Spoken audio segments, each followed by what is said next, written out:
It is 8:43, and this is the zoning board hearing of May 6, 2024. And we are now back on the record. Next, we have application 224-16, Nautilus Botanicals, EJVI LLC, and 1308 East Main Street. Special permit and coastal site plan review. Applicant is seeking approval to operate a hybrid cannabis retail facility servicing both medical patients and adult use consumers. Property is located within the CN zone. Roseanne, could you please read the planning board letter? Certainly. April 15th, 2024, Mr. David Stein, Chair, City of Stamford Zoning Board, regarding ZB application number 224-16, Nautilus Botanicals. Dear Mr. Stein and members of the Zoning Board, during its regularly scheduled meeting held on Tuesday, April 9th, 2024, the Planning Board reviewed the above captioned application referred in accordance with the requirements of the Stamford Charter. Applicant is seeking approval to operate a hybrid cannabis retail facility servicing both medical patients and adult use consumers. Property is located within the CN zone. Leonard Brayman, Rosen, representing the applicant, made a presentation and answered questions from the board. After a brief discussion, the Planning Board unanimously voted to recommend approval of ZB application number 224-14. But it's 2214 with the recommendation that the only signage permitted to be located in the front of the building, and found this request. Yeah, it should be 16, right? 16. Yeah, it's a typo. I think it's a typo in the letter. And found this request to be in general harmony with master plan category number 7, commercial arterial, and it is aligned with the master plan strategy 3B4. Encourage the reconfiguration of retail space to accommodate market trends and potential new users. Sincerely, Stamford Planning Board, Teresa Dell, Chair. Good, thank you. Benita, did we receive the certificate of mailing on this application? Yes, we did. And did we get the sign affidavit? Yes. Okay, good. Attorney Brayman, welcome, and please proceed. Thank you, Mr. Chair. Good evening. Good evening to you, members of the board, staff, and members of the public. My name is Leonard Brayman. I'm with the law firm of Wofsy, Rosen, Kreskin, and Kuryansky. We represent the applicants Nautilus Botanicals, EJV1, and 1308 East Main Street, LLC. Nautilus is the contract purchaser of the property at 1308 East Main Street. With me this evening is Connie DeBover from Nautilus. Other members of our team are all available as well. And we are pleased to present to you this application for a special permit and for CAM site plan review for this cannabis retail facility that would be for both medical and adult use cannabis. The project simply seeks to do interior fit up and a small rear second floor addition to the existing building at the property to retrofit the building for use as a cannabis retail shop instead of a restaurant, which is the current use. If I may share my screen, Ms. Smither. Yes, you should be able to.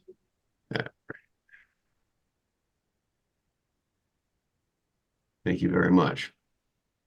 Please let me know when you can see it. You can see it. Very good. So the project site at 1308 East Main Street is on the easternmost edge of Stamford, right here on the north side of East Main Street, the main arterial road here. And it is on the west bank of the Neurotin River, across from Darien, and it is within the Coastal Area Management, or CAM, boundary, which is why we're seeking a CAM site plan review, Coastal Area Management Site Plan Review. It's north of this Main Street bridge here that separates the Neurotin River from Holly Pond below. And it is in the CN zone and master plan category 3, which is commercial arterial, as you heard from the planning board's unanimous recommendation letter. The existing building here is partly in the AE flood zone and partly in the X zone, or minimal flood hazard. And this is photo facing north from East Main Street of the property currently. You can see it's currently restaurant use. And then if I may direct you to our site plan, you see the property is bisected by the AE zone, but also the X zone, the minimal flood hazard zone. And the project involves no change to the footprint of the existing building on the site whatsoever. We're simply going to add a second floor addition, vertical construction here. The project site is 21,680 square feet, or half an acre. The property slopes down in the back with an extended parking lot with about 40 faintly striped parking spaces. And I have a photo of that. So this is a view of the existing building from the rear, showing how it slopes down from East Main Street and back to the parking lot. And it backs up to, the parking lot has a retaining wall, and it backs up to a wooded buffer area here to the north. The project, as I've said, only involves the interior fit up and a small second floor addition. The current building is about 4,300 square feet, and we're proposing about 6,000 square feet, as you saw in the staff memo, the thorough staff memo. 3,880 square feet of the building, of the new building, will be retail and office. And then the remaining portion, about 2,192 square feet, will be storage.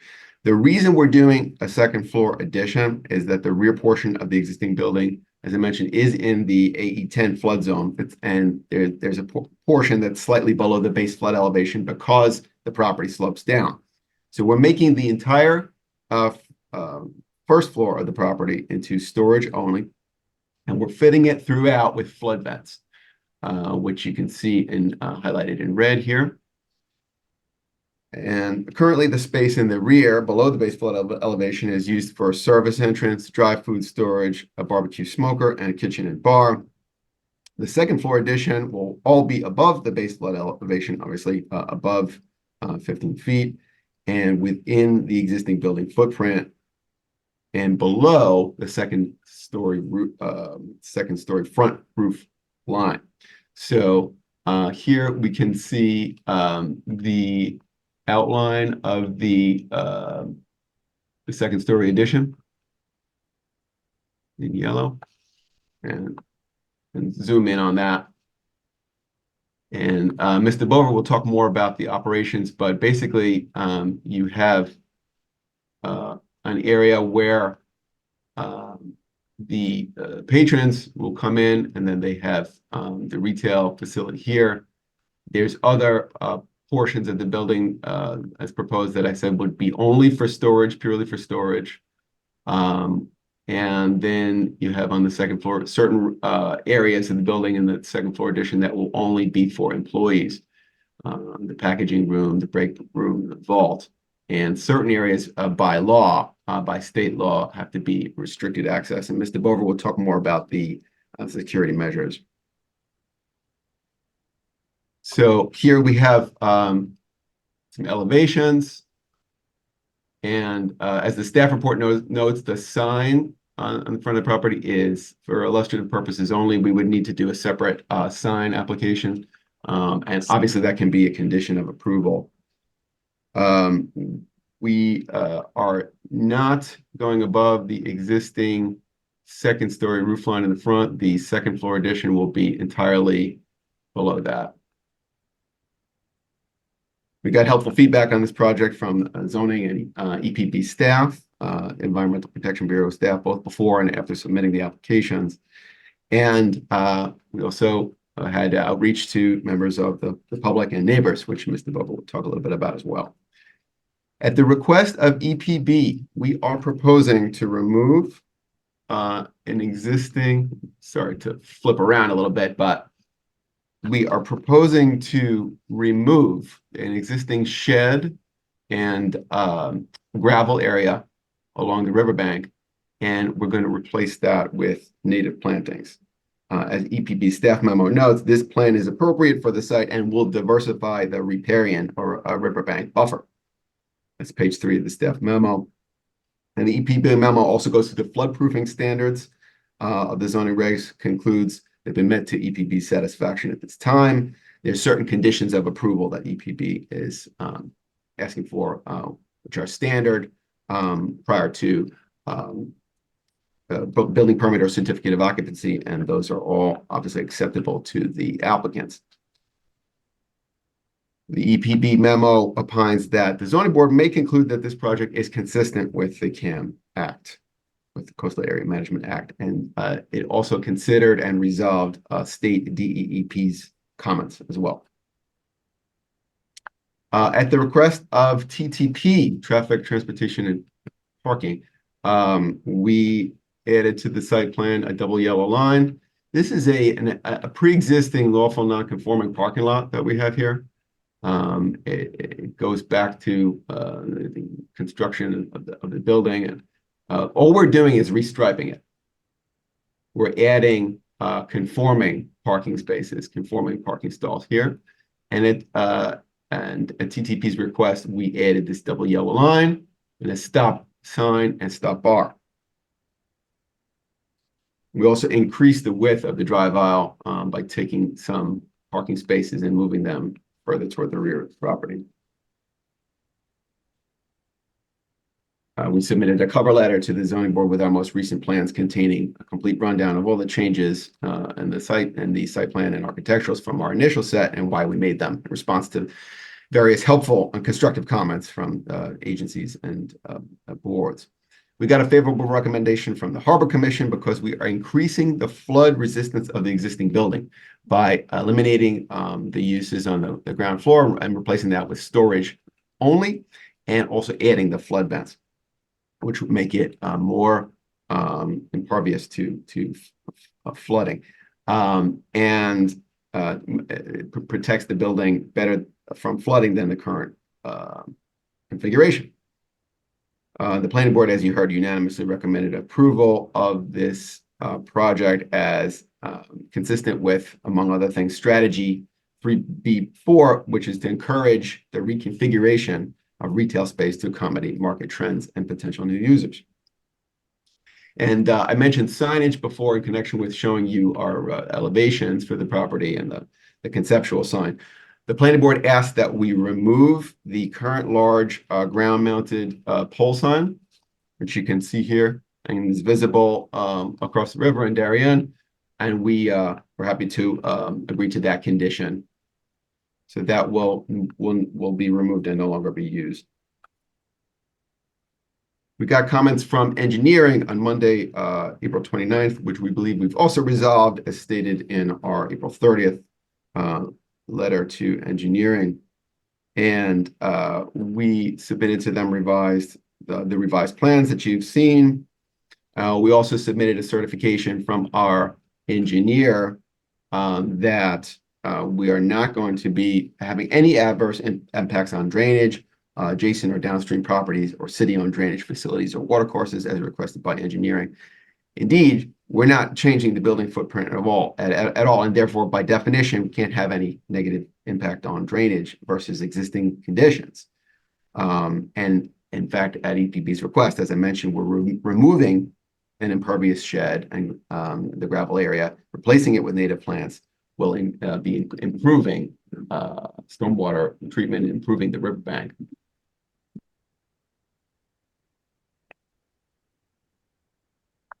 We believe we have a pre-existing lawful non-conforming parking lot, as I said, that predates applicable zoning and drainage manual requirements for parking lots and parking lot stormwater management, and we're doing nothing but restriping it.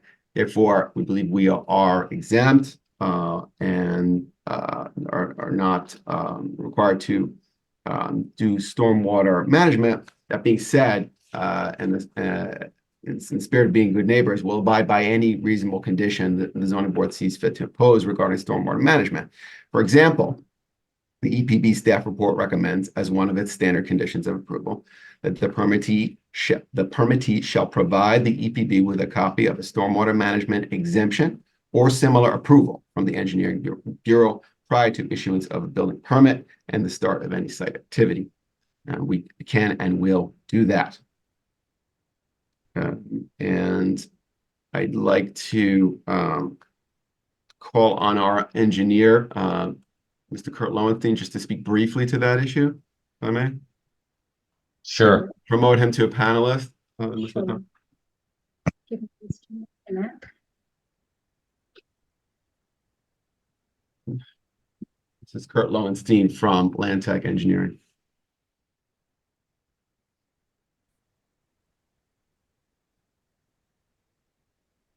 The only arguably applicable standard here for stormwater treatment would be just based on the existing parking lot itself. Again, we believe we're exempt for the reasons I stated, but that would only require us, that parking lot standard would only require us to remove 80% of the average annual post-construction load of total suspended solids and floatable debris for all anticipated flow rates calculated for the 25-year, 24-hour storm to the extent feasible and at the discretion of the City of Stamford Engineering Bureau. So that's already within the Engineering Bureau's discretion. And Ms. Mather, is Kurt on? Yes, he is. Okay, Kurt, you want to briefly speak to that issue? Yeah, Sure. Kurt, if you would just introduce yourself, please. Absolutely. For the record, Kurt Lowenstein. I'm a licensed professional engineer in the state of Connecticut with Land Tech. We have offices on Riverside Avenue in Westport. As Lenny, he kind of hit the nail on the head. What we have here is essentially a reduction in impervious area on the site as proposed with this project.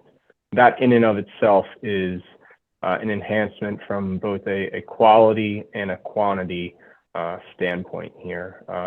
Just to give a brief overview of the hydrology of the site, generally the site flows from west to east into the Norotan River.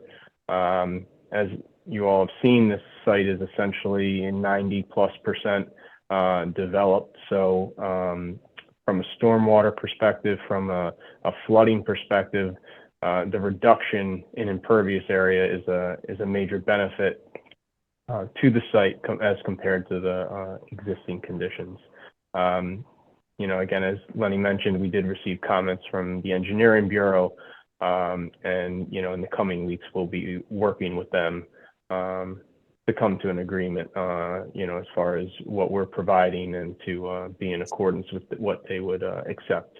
I think as we're reducing impervious area on the site in and of itself, again, that's a benefit where I think we do fall into that exemption category for a project such as this. With that, I'll answer any questions if anybody has, but I think that's kind of about it for this.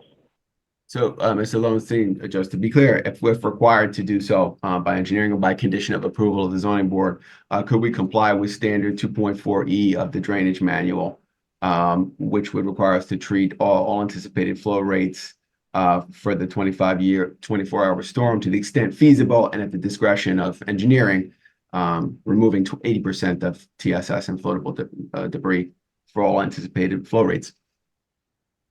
Yes, I believe it to be feasible on this site. Thank you very much. That's all.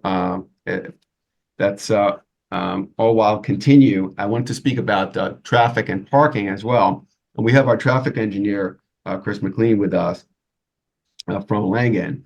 I think it's clear from our materials that we have ample parking on site. There's 16 parking spaces that are required for our application for our project, as confirmed by the staff report, and we are providing 21. There's obviously more parking available if needed. And our traffic analysis from Mr. McLean demonstrates that there will be no noticeable impact on traffic patterns. which are currently operating at very good levels of service, mostly levels of service A and B, and will continue to operate at those same very good levels if our project is approved and we can construct our improvement. So TTP asked us some clarifying questions about traffic, and Mr. McLean did a supplement to the traffic report that you have in your file, and that reaffirms our findings that there's going to be no noticeable impact on traffic patterns or traffic safety. This is an extremely busy road, East Main Street, and it currently comfortably accommodates 1,000 to 1,200 cars an hour, roughly. And applicants respectfully request exemption from the requirement of a transportation demand management plan by the zoning board, and we will abide, of course, by the zoning board's decision on that. But I'd like to ask Chris McLean to present briefly, so if you could promote him, Mr. Murtha. I'm here. Oh, great. Thank you. So For the record, want to speak briefly? Sure. I'll introduce myself, David. My name is Chris McLean. I'm a licensed professional engineer in the state of Connecticut with Langen Engineering. Office is in New Haven, Connecticut. Like Lenny had said, we conducted a traffic study for this project. Our original study and our supplement are included in the record. As part of the study, we looked at the two signalized intersections right near the site in Stamford, the Route 1 at Waterbury Ave and Route 1 at Weed Ave. And then we also looked at the actual operations of the site driveway itself. In the background conditions and the build conditions, background being the without this development with the current restaurant in its current operations, and then the build in its future conditions with the cannabis facility here being re-tenanted from the restaurant. So the original analysis showed no noticeable impact to the traffic operations on those three intersections, including the site driveway. Like Lenny had mentioned, we did receive comments from TTP last week, two of them specifically addressing the traffic study. And I'll give you a little bit of an explanation on those. So one of the comments was with regards to the date of the traffic counts that we had conducted, requesting that they be conducted on a Tuesday, Wednesday, or Thursday. Our report had referenced that they were conducted on a Friday. And there was actually some confusion between ourselves and the traffic counter that we had used, the vendor we had used. We had requested that they count on a certain week, and they had noted Friday and Saturday were the count dates. They actually confirmed, and our report dates and video do confirm that they had counted, processed, and provided data on Thursday and Saturday. Thus, the information that's available in our traffic study would be applicable to what TTP had originally asked for. We've provided a copy of the videos, a copy of the correspondence with the vendor, and everything needed to, show that this information was really just a typo, and we did conform to exactly what they had commented on. The second comment was with regard to the driveway volumes for the restaurant, for the barbecue restaurant. So we sent a staff out there last Thursday to count the restaurant and its operations during the busiest hour of the roadway. So the busiest hour of the roadway is what we had used for the analysis. Any impact to the roadway would be when the roadway is at its busiest, not necessarily when the restaurant is at its busiest. So we did additional counts there. We found that the original analysis had assumed that the restaurant was actually a little busier than it is in actuality. Therefore, since we were taking credit for the restaurant being busier and it wasn't, our net increase in traffic was a little higher than our original study. So what we did was we re-looked at the proposed net increase in volumes, it's about 73 trips, new trips in the evening peak hour of the roadway on Route 1 there. And with that net increase, it reaffirmed the results of our original study, is that there's no noticeable impact to the roadway system. Most approaches are level of service A or B. There's a few that are, a few one-offs that are, D or maybe an E, but the operations do not change from current operations today and proposed operations with this cannabis facility opening. And these numbers are based off of the ITE trip generation manual for a marijuana dispensary, which is an industry standard used to forecast trips and traffic for future use. So with that, we kind of reaffirmed that the original study was valid as intended, and that the numbers there that have been reviewed by TTP are indicative of the future traffic expectations for the facility. So with that, I'll turn it back over to Lenny, and then I will make myself available for questions at the appropriate time. Thank you, Chris. Could you just put in context for us the incremental additional trips that we're talking about here from the cannabis facility as opposed to the current restaurant use in context versus the overall traffic volume that's flowing along this busy road? Sure. Yeah, absolutely. So today there's about on Route 1 itself, it varies day to day, but there's about 1,000 to 1,300 cars in the evening peak hour from 4 to 5 o'clock, say in the evening, which is when everybody's kind of coming home from work. So 1,000 to 1,300 cars. Not accounting for the existing restaurant traffic, a marijuana dispensary of this size would be expecting about 80 cars total coming in and coming out. That's 40 in and 40 out. And the restaurant itself has about 10 people coming in or 10 people total, about 5 in and 5 out. So there's a net increase there of about 70, 75 trips in the evening peak hour, which is what the busiest time is that we had saw out there. So about 73 cars net increase over what's out there today of the 1,300 or 1,200, depending on the day, counts that we had seen. And that's why you concluded that it's not going to have a noticeable impact on the traffic patterns or on the level of service.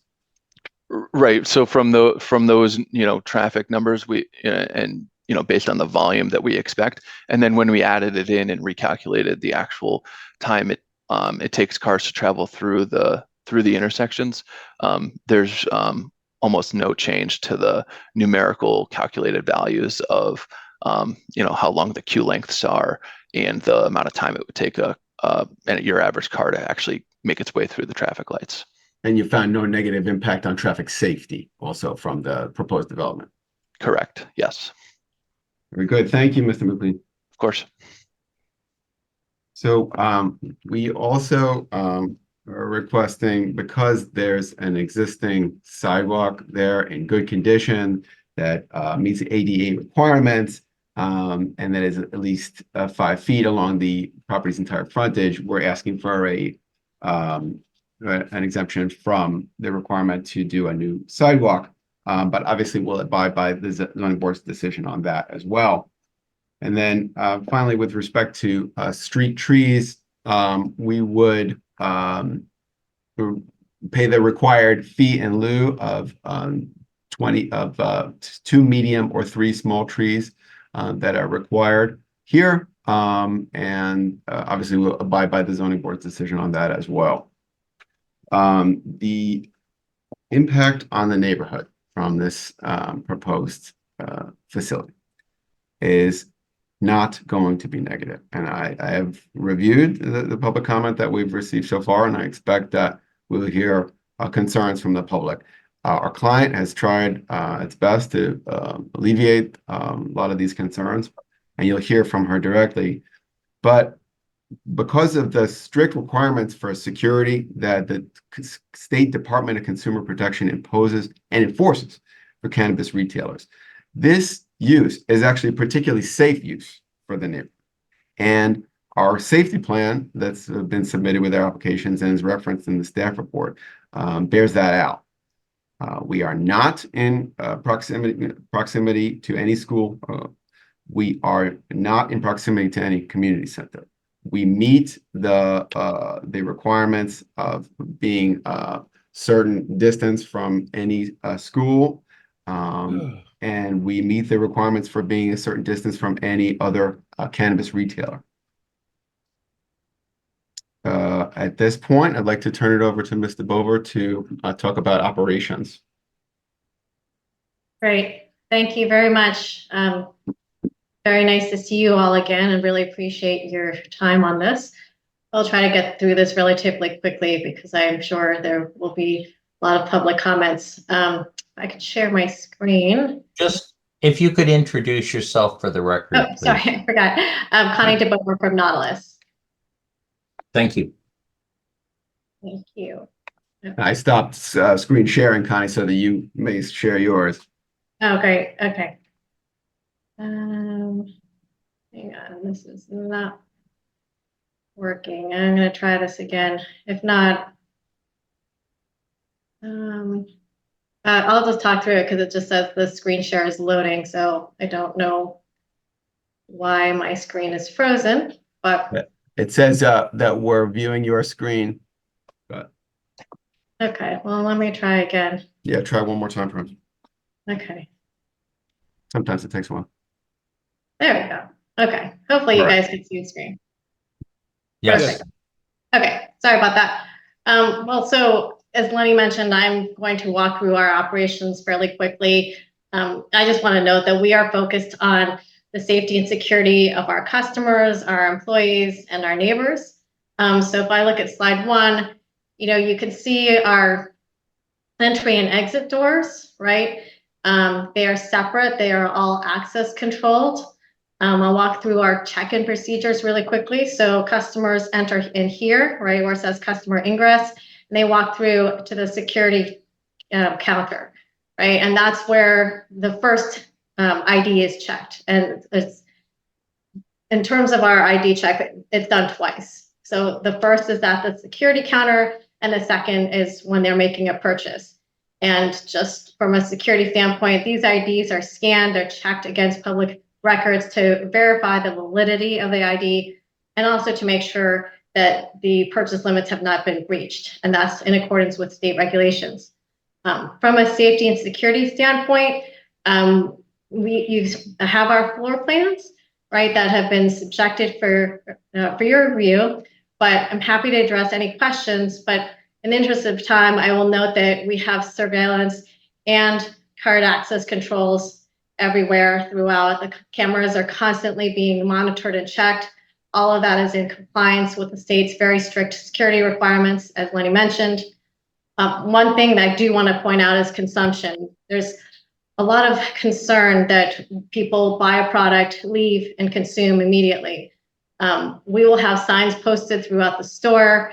We also remind consumers prior to exit that they are not allowed to consume, and we'll include that in our standard operating procedures, where a security guard will be patrolling the parking lot, and he or she will be trying to help with avoiding loitering and also just consumption. So we do want that as part of the record for people to understand that it is something we take very seriously. And we, in our operations in other states, we have never had any violations of consumption, either within our store or certainly in the parking lot. Traffic, just really quickly, Lenny addressed this, but I think it's worth noting that with the addition of the stop line, the stop sign, and then the double yellow, it's really just to alleviate people's traffic concerns. But one other thing to point out is we do plan to highly encourage online ordering and pickup, so that should help alleviate the traffic and just speed up the transaction times. And we also will offer delivery, which again will hopefully alleviate some of the traffic concerns. I think you've heard this from other applicants, but average time in the dispensary is 4 to 5 minutes. Connie, can I just interrupt you for a second? Could you make the slides bigger? Could you make them full screen? Oh, I thought I did.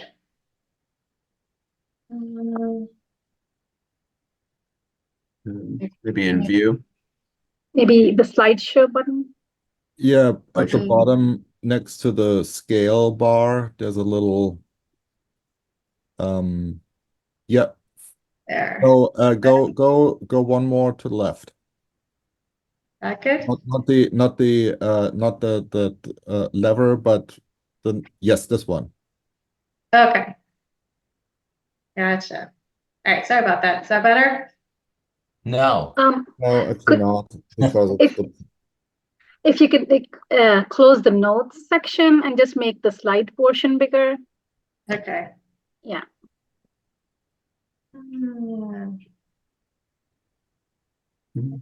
Try to do that. better. That better? Okay. Okay. Okay. And then if I may take a few minutes, I would like to distinguish some things for the board and some of our potential opponents. You know, in general, I think some of these concerns are misplaced. You know, dispensaries get lumped in with smoke shops who do tend to sell illicit, untested products, including to minors. But a couple quick points. You know, one, I don't think this is the place to discuss or debate legality, but I do think it's worth noting that the DEA did reschedule cannabis to Schedule 3, and that's something that just happened last week. So that does point to the medicinal benefits of cannabis.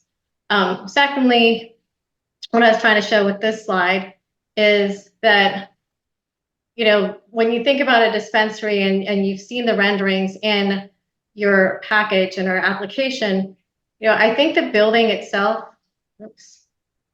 is fairly discreet, right? When you look at it from the outside, it just looks like a gray building. It's got a slight pop of color, but you'll notice that there's no flashing or bright neon lights, right? And even from a signage perspective, we're limited to a 16 by 18 inch sign, which I put together some four little 8 by 11, right? That's the size of our sign on the building. And, you know, more specifically, there's no cannabis wording, there's no cannabis symbols. You know, Lenny had mentioned at the request of the planning board, removing that huge sign pole at the front of the building. But I'd like to point, you know, in contrast, right, to stores that are near us. There's the Beverage Barn, which is clearly a liquor store, and that's right just down the street from us. The Beverage Barn is pretty clearly noted, and it's pretty clear what they sell. And then I think even more poignantly is the Smoke Clouds Smoke Shop, which is about a half mile down. That's what I'm talking about, right? Like, that's the bright neon lights. It clearly tells you what they're selling, right? And that is all in contrast to, again, our building, which I think is fairly nondescript and discreet. And then in terms of community outreach, I did want to point that out. Lyle mentioned it, or I'm sorry, Lenny mentioned it earlier. So we did proactively reach out to Lyle Fishel, who is the president of the Cove Neighborhood Association, on 3 separate occasions. We sent 2 emails to request a meeting, and then there's several back and forth before we finally determined the date and location.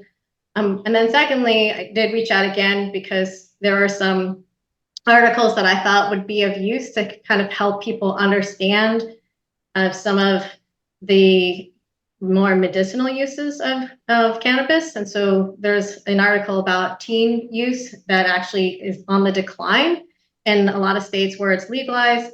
And then I mentioned the DEA rescheduling. So we actually did have a meeting on April 23rd. There are approximately 100 people in attendance. We presented for a very short time span and really spent the majority of the time answering the questions from the neighbors and really hearing what they had to say, met with them individually.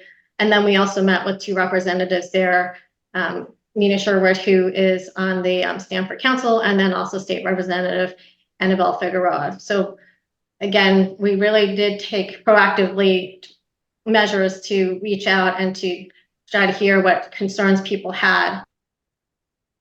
And then finally, I just did want to show, so hopefully these slides are showing okay, but in terms of community engagement, we have a store that we plan to open up in New Haven, and we have 3 partners that are listed here. I want to note that our employees get 20 paid hours of volunteer work every year. And then here are some of the actions that we're taking that are specific to our partners in New Haven. But the point is, you know, this is how we operate, and we certainly want to do something similar in Stamford. Obviously, we would have different organizations, but the point is it would be in partnership with residents and with neighbors. And, you know, we really mean it when we say we want to be good neighbors and good corporate citizens. So thank you for your time. I would like to mention that we have available our CEO and social equity applicant, Luis Vega, whom you met before. He's been this, you know, Connecticut resident for over 15 years with his family. And then also we have our Chief Operating Officer, Colin Kelly, as well. Thank you for your time. Thank you, Connie. And I wanted to mention that we can submit those articles that you mentioned for the record. So I wanted to speak briefly about the standards for granting a special permit. And before I get there, I wanted to touch on something that Connie said, which is that the proposed retail use that we're looking at here, the cannabis retailer for adult use and also for medical use, is less intensive than many uses that are as of right in the CN zone, not just special permit uses. Liquor store, restaurants serving alcohol, a dance hall, we're less intensive in terms of parking demand, for example, than the current restaurant use. We required only 4 spaces per 1,000 square feet versus 10 spaces per 1,000 square feet. And that's a recognition in the zoning regs themselves of the lower intensity of this use than the current. Some other things that there could be here as of right, pharmacy, auto repair shop, gas station, fitness studio, inn. And in terms of the special permit standards, the courts have been clear that a zoning board may not deny a special permit on the basis of mere speculation about harms or general worries. And one good example of that is McLaughlin versus Planning and Zoning Commission of Bethel, which is 342 Connecticut 737 at page 757. That's a 2022 case. And that quoted another case stating, at evidence of general environmental impacts, mere speculation, or general concerns do not qualify as substantial evidence justifying denial of a special permit.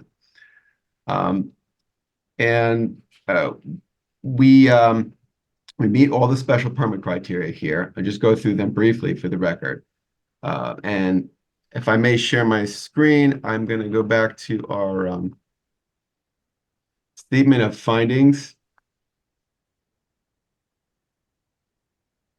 So the first is the location and nature of the proposed site, including its size and configuration, the proposed size, scale, and arrangement of structures, drives, and parking areas, and the proximity of existing dwellings and other structures. So here we're in the CN zone, we're permitted use by special permit. This is an end lot bordering the river. It's on a main arterial road. We have ample parking. We have a 1959 building that's been used as a restaurant, and we're just seeking to substitute a retail use for the existing restaurant use, all within the same footprint. We have a small portion of the rear of the existing structure that we're going to, that's below the base flood elevation. We're adding flood vents, and we're not going to have any visual impact. The new second-story addition is below the existing roof line. We're adjacent to many other commercial uses, including commercial office buildings that are directly to our west and southwest. We have a wooded buffer area to the north, and we're not going to be impacting residential areas. The second factor is the nature and intensity of the proposed use in relation to its site and the surrounding area. And we're not to be injurious to the neighborhood. We have to be in harmony with the general purpose and intent of the regulations, and not more objectionable to nearby properties by reason of things deleterious to public health. So here, I think we've already gone through a lot of these factors. This is a building that's been used for commercial purposes since it was constructed. It's in the CN zone. We have a retail use here. We pose no risk to nearby properties by reason of noise, fumes, vibration, or artificial lighting, anything else like that. And we are a highly regulated industry. So there's more assurances that we have with respect to health, safety, and peaceful enjoyment than other as of right uses that I mentioned. The third factor is traffic patterns, and I think Mr. McLean's very thorough and comprehensive report and supplement spoke to that, and you heard his testimony.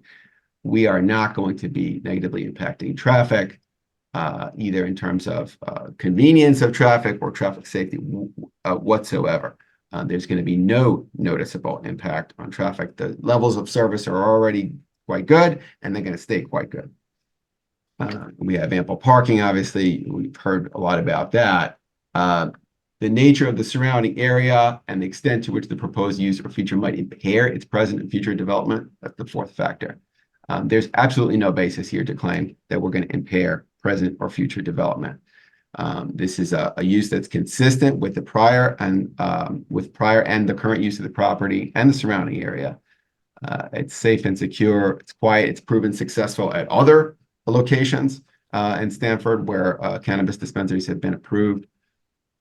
We are suitably distant from those other locations as required by the regulations. We are not near any school or community center. And we're going to productively occupy the space and provide tax revenue.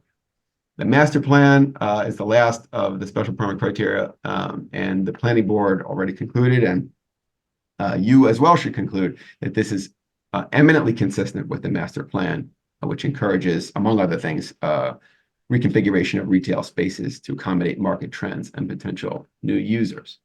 I'm not going to belabor the findings that are specific to cannabis retailers because I think the staff report goes through them in detail and adequately addresses each one, concludes that we've met each one. Of course, we would, as I said, have to come back to the Land Use Bureau for permission to do our signage, and we're happy to accept any condition of approval regarding the signs that's permitted by your regulations.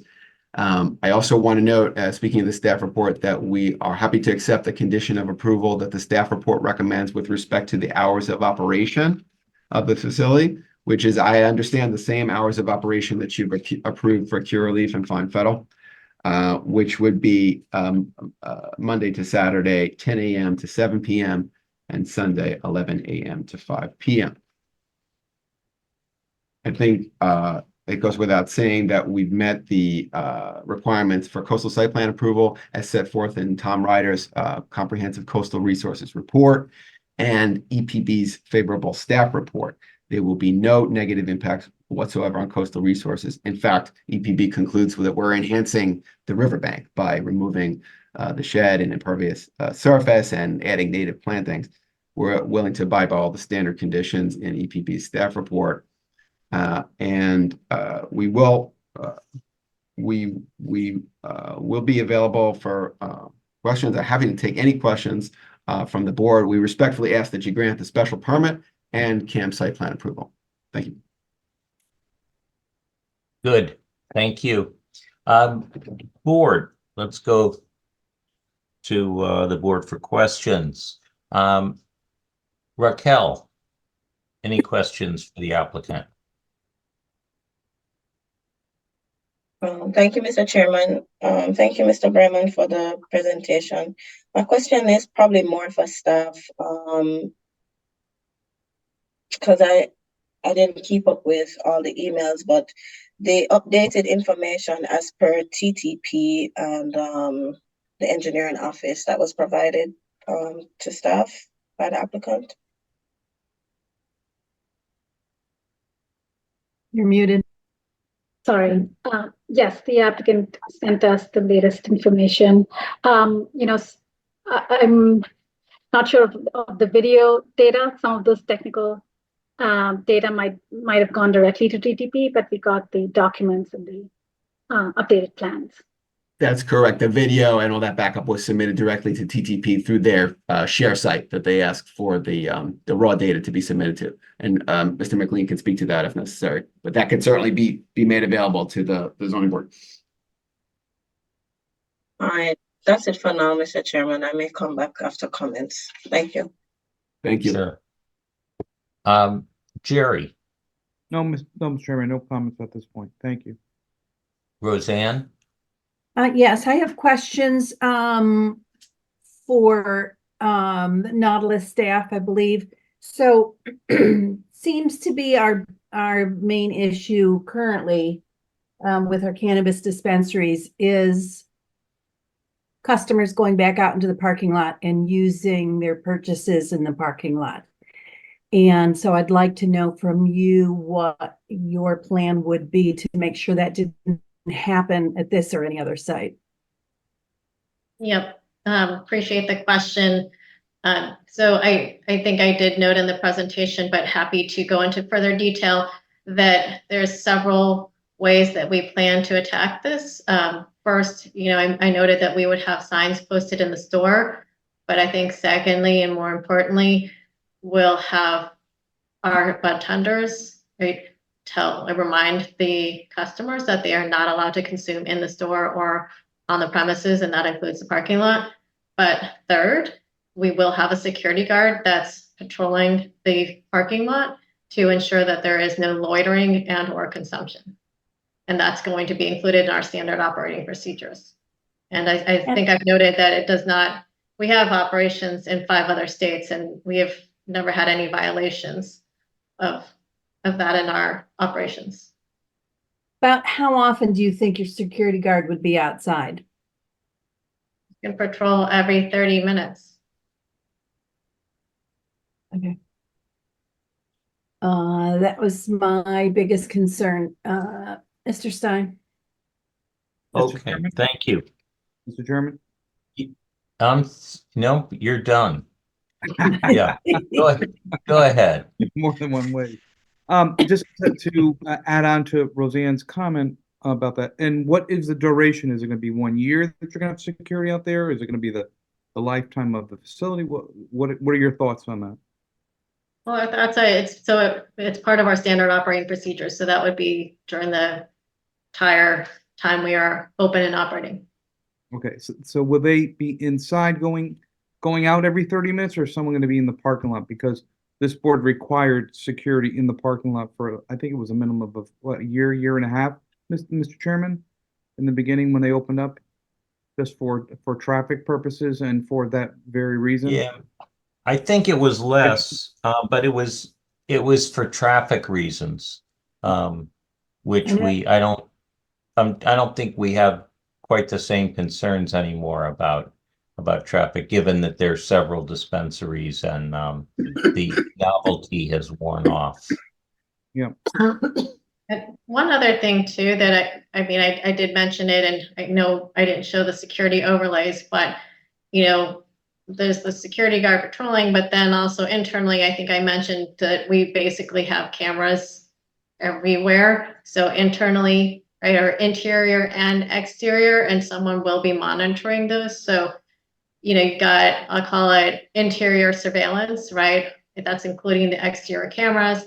And then you've got the security guard doing the outdoor patrols. So that's one thing we could ask you to keep an eye out for if this was approved. Yes. Would be what?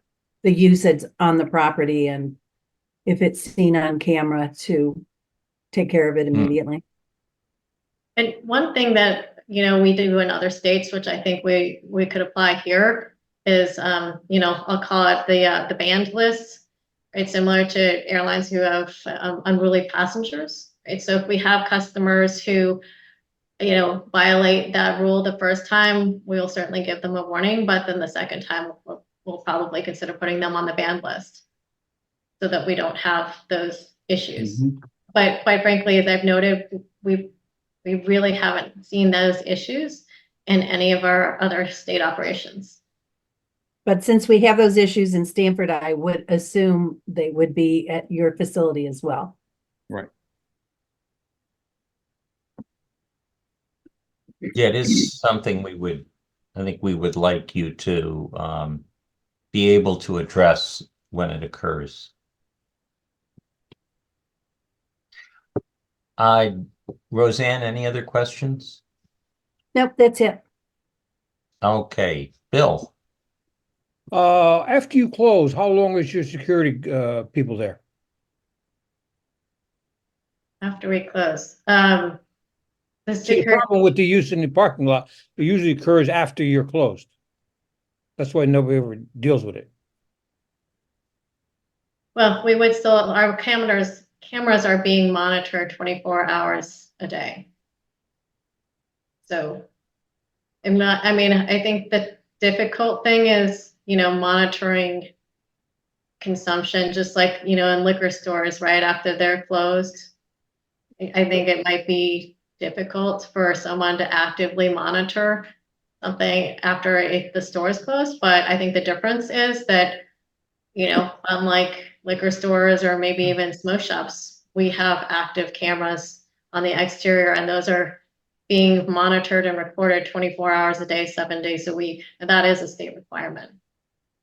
And there's a 60-day backup. What has been reported to the zoning board is that the problem with the parking lot usage occurs after you're closed. So once again, how long is your security person there after you close? The Or is he- security person would be there during operating hours. So at 7 o'clock, the security person would leave when you close. Correct. So what happens at 8 o'clock is anyone monitoring the cameras after you close? Yes, we have a security company that would be. So that's when they would be in touch with law enforcement. If there were any, break-in issues or loitering, right? So, certainly anyone who might be attempting to enter the store. Well, that's not what we're concerned about. Right. We're concerned with people hanging out in the parking lot and So using is their it possible that security person, before they leave the premises, will clear the parking lot? Could that be part of your operating procedure? Absolutely, it already is. I should have mentioned that. So that is part of the closing procedures is, you do a sweep of the perimeter of the property, which would include making sure no one is there and making sure obviously all employees are out safely before locking everything up. Okay, I was under the impression you said he left at 7 o'clock, that 7 o'clock they were gone, but obviously they're there for a little while. So they could. No, I misspoke. I didn't mean Okay. that there's no procedures that they follow in terms of closing. So that's handled by the security guard as well as the general manager who would be in charge of closing. Okay. How do your customers enter and exit the building? So And where? I will share my screen. Hopefully I will do a better job this time. I'll show you that.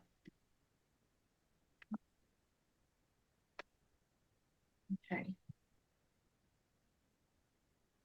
You see the screen okay? I can see you, but that's what you're trying to show us. No, Not yet. Okay. no, Oh. no screen share. Okay. I think I got it. Okay. Okay, there you go. Hopefully this, so let me show you. So it says, hopefully you can see it, but customer ingress is where customers enter, right? And then I mentioned the check-in procedure. Okay. And then, assuming their ID is valid, they would go into this door, right? And that's where you see the POS systems, and that's where, the sales transaction would happen. And then here's the customer egress, which is where they exit. And these are all access controlled so that someone can't be standing out here and walk in this way. Okay. And there is a separation between the egress and the ingress. Correct. Obviously. There's a wall. Okay. And And do you have any parking in front of the store where those doors are? There's a handicap Yep. spot, but the rest of the parking spots are down here and then kind of more on the back side of the building. Okay, now I'm looking at where the ingress and egress are. That I assume that's the south side of the building? Yes. Okay. It would be the side closest to Main Street. Okay, I assumed that. I couldn't see Main Street written on there. I was just curious. Yes. My next question has to do, and it's not for you, would be for flooding. Who will respond to that? I think we can both speak to that, Mr. Morris, depending on the question. All right, okay. How much actual flooding occurs in the basement or lower level? Depth-wise? I can answer from the prior restaurant or the, I guess, existing restaurant. I've asked them about flooding prior to our purchase, and they said they've never had any flooding. They've never had any water. Well, I know for a fact that building floods, so let's talk to someone who can answer my question then. Yeah, that's not true. That's not true at all. What we Well, can, assuming it does flood, has the applicant made sufficient preparations for handling it? yeah, I can speak to that in a couple of different ways, and then Connie can chime in. So the first thing that we've done is to clear out all of the operations or anything involving human beings from the portion of the building that's below the base flood elevation. It's going to be limited to storage only, which is required by the zoning regulations, right? So in that sense, the Harbor Commission and EPB have already found that we're making it safer, more resilient for flooding. And the second thing we're doing in that regard is adding the flood vents, right? So allowing the flood waters to pass through, which is required. And Mr. Causey and EPB concluded that we've met the standards for flood proofing in section 15B to his satisfaction. And that's an improvement over the existing conditions. I think it's important to note that, right? The second part of the answer here, Mr. Morris, is that DEP and EPB requested, and we provided a flood contingency plan. Specifically, they wanted to know about products, whether there's going to be any cannabis products stored in the storage area below the base flood elevation, and what we were going to do to remove any items that were stored there during a flood. So our flood contingency plan that you have before you says, number one, absolutely no cannabis products whatsoever in this area below the base flood elevation. They all, by law, have to be in the secure vault. Okay, so that's not a concern that the product is going to get out in a flood. Second, Connie provided an SOP for what staff would do in the event that they become aware that there's a flood risk. And we have a step-by-step description of what we're going to do with the products, cleaning supplies and paper bags and such that are going to be stored in that storage area. The parking lot flood?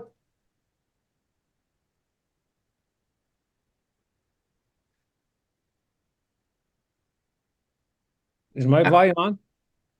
I can hear you. Yeah. Oh. Does the parking lot flood? Yeah, a portion of the parking lot flood? Do you know? Let me say this.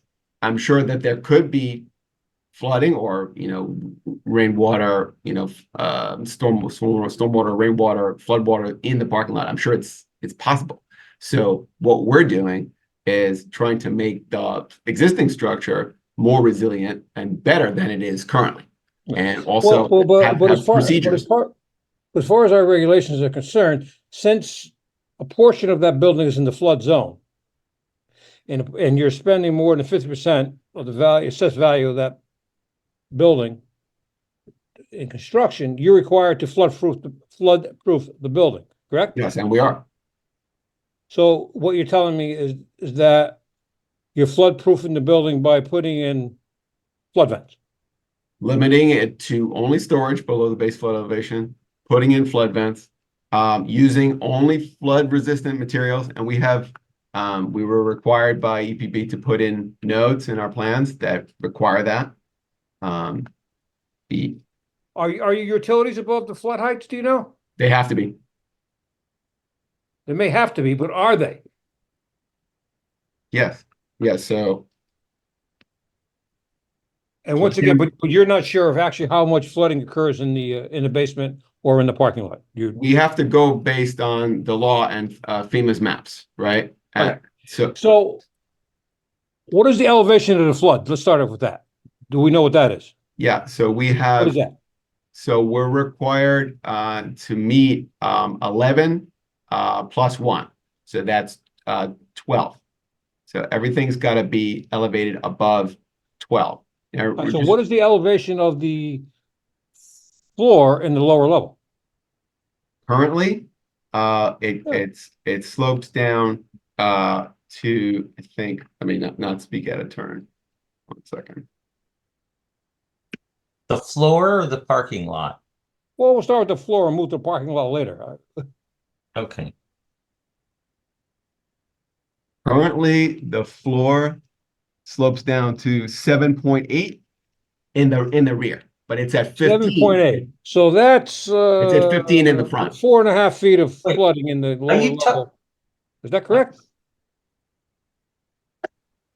Am I, Mr. Lawrence, correct me if I'm wrong, but I think that I'm just looking at the plan, the site plan, and I see, that we have 7.8 in the rear. The front is 15. So it slopes. Are you talking about the parking lot or the floor? The building, Mr. Stein, Mr. Chairman. To Mr. Morris's point, he's asking how high, what depth of flood if for a 100-year storm could be seen in the lower basement, correct, Mr. Morris? Yeah, yes, yes. So roundabouts, we're talking about the finished floor in the lower level is around elevation 8, 7.8, but we'll call it 8 for an even number. Okay. We're talking about a flood elevation of 11 in a 100-year storm. Okay. So by that, we have 3 feet of standing water in a 100-year storm. All of our utilities, as Lenny said, things need to be stored 1 foot above that at elevation 12. Yeah. So that's why our architectural state that all utilities are going to be above 12. Wow. Try to get here. And I'm sorry, you're Christopher, correct? This is No, the engineer. I'm sorry, the engineer yeah. is It's Kurt. Kurt. Kurt. Oh, Kurt. I'm sorry, I missed his name. Kurt. So, do you know how much of that basement level is included in the flood zone? Half of it, quarter of it, all of it? A good portion of it, but from a FEMA, it looks like the building, the lower level, maybe 2/3 of it is bisected by the flood zone as FEMA mapped it. And the only thing, I'm trying trouble understanding. The only thing as you understand it, you're required to do is put in vents so the water can pass through the building without knocking it down. Is that correct? Well, it acts in 2 ways. Not only does it eliminate the structural integrity issue, as you pointed out, it also provides more flood storage capacity in the floodplain, which is where the FEMA regulations come from, is to prevent flooding from expanding beyond where it's been mapped. Buildings that are built in the flood zone that aren't properly flood vented would be essentially a void. If you think about if you put a box in the water, you're displacing that water somewhere. If you do that over time, building along the coast, you create a larger floodplain. So that's why FEMA's guidance for structures that are built in the floodplain, in this case, this is a pre-existing one, their requirements are to allow that water to equalize, thus creating more flood storage capacity within that floodplain, which is what we're doing here. Okay, and can you tell me how much the depth of flood will be in portions of the parking area which is going to be flooded? It'll range. The parking lot slopes, so they're right up against the building. We're at elevation 8. You're looking at 3 feet as we slope towards the back. It could vary. I don't have the exact number in front of me right here, but it'll vary. So the flooding event, gradient. all the cars would have to be moved, I assume. It sounds like. The ones along the water. If you take a look at the existing conditions map, you'll see where the FEMA line is mapped. It's really the eastern portion of the parking the vast majority of the parking area, and especially as you come up along the building, that's all outside the flood zone. All right. Enough of this. Okay, Dave, that's it for me now. I'll probably have more later, but Okay. Thank you, Mr. Leonard. Is the applicant required to do anything to the parking lot for drainage? We don't believe so, Mr. Stein, but if you see fit to impose a condition of approval, that, for instance, we get engineering approval or exemption prior to a building permit, as Mr. Lowenstein testified, we can do that. The reason that we believe that we're exempt is severalfold. Number one, we have a lawful non-conforming parking lot that we are just restriping. We are not doing anything to increase the building footprint. As a matter of fact, we're decreasing impervious surface by removing the shed, the gravel area, and we're replacing that with native plantings. We're going to be improving stormwater. We're going to be improving the riverbank. The second reason is that even if we were considered new development, redevelopment, or land disturbance, none of which we're doing. There's a provision in the drainage manual, section 2.2, that allows for an exemption from the stormwater management requirement for precisely the situation. We meet every one of the requirements for that exemption. The requirements are as follows. We create less than 400 square feet of impervious surface. We will not adversely impact any of the adjacent properties, which Mr. Lowenstein has certified in response to engineering's comments. We will not result in any new or increased discharges to high-quality waters or stormwater. We will not discharge water directly to or within 500 feet of a tidal wetland. We are not designated as a direct waterfront parcel, according to the drainage manual. Therefore, even if we were development or redevelopment or disturbing any land, which none of which we are entitled to this exemption from engineering. Even if you wanted us to do stormwater management, we could do so as a condition of approval. And the only arguably applicable standard would be that we, simply because we have a parking lot, that we treat the standard that I mentioned before, and Mr. Lowenstein testified that we could treat. So we respectfully ask that, as EPB said, that you give us a condition of approval that we either demonstrate exemption or stormwater management approval from engineering. The Stamford zoning regulations give that discretion to engineering. Okay. So if we ask you to comply with the requests of engineering, you're fine with that? Yes. Okay. If you have a pretty good sized space out in front, which I think is all blacktop there, which won't be used as parking, correct? Just the handicap space. Okay. What would you think about putting some landscaping out there?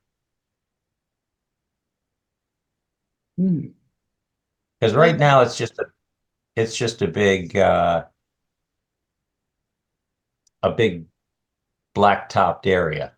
Yeah, so the short answer, Mr. Chairman, is that whatever reasonable conditions of approval zoning board sees fit to impose about landscaping, that's obviously within your purview, right? So we've already agreed to remove that area that EPB was interested in us removing and replacing with native plantings. And if the zoning board wants more plants, we can do so. If the zoning board wants the fee in lieu of street trees, we're prepared to pay that fee in lieu. Yeah, well, I'm talking about both because they're separate requirements. But yeah, I think I would like to see a landscape plan, at least as a condition of approval. That's fine with us, Mr. Chairman. Okay. I see Mr. Bozak's hand up. Thank So you. let's take your question, and then we got a lot of people from the public, and we go to them next. Absolutely. My question is directed to Connie, if I may. Connie, I know that you said that you've expanded, you've had a lot of the similar businesses, around the country, correct? Yes. And you said you had developed SOPs for working with your staff. I think that I'm overall concerned, and I think there's a lot of concern in the people that are going to be joining us shortly.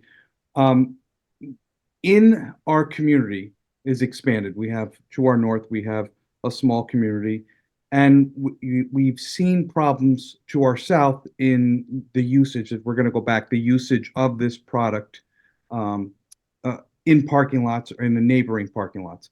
My concern are two things.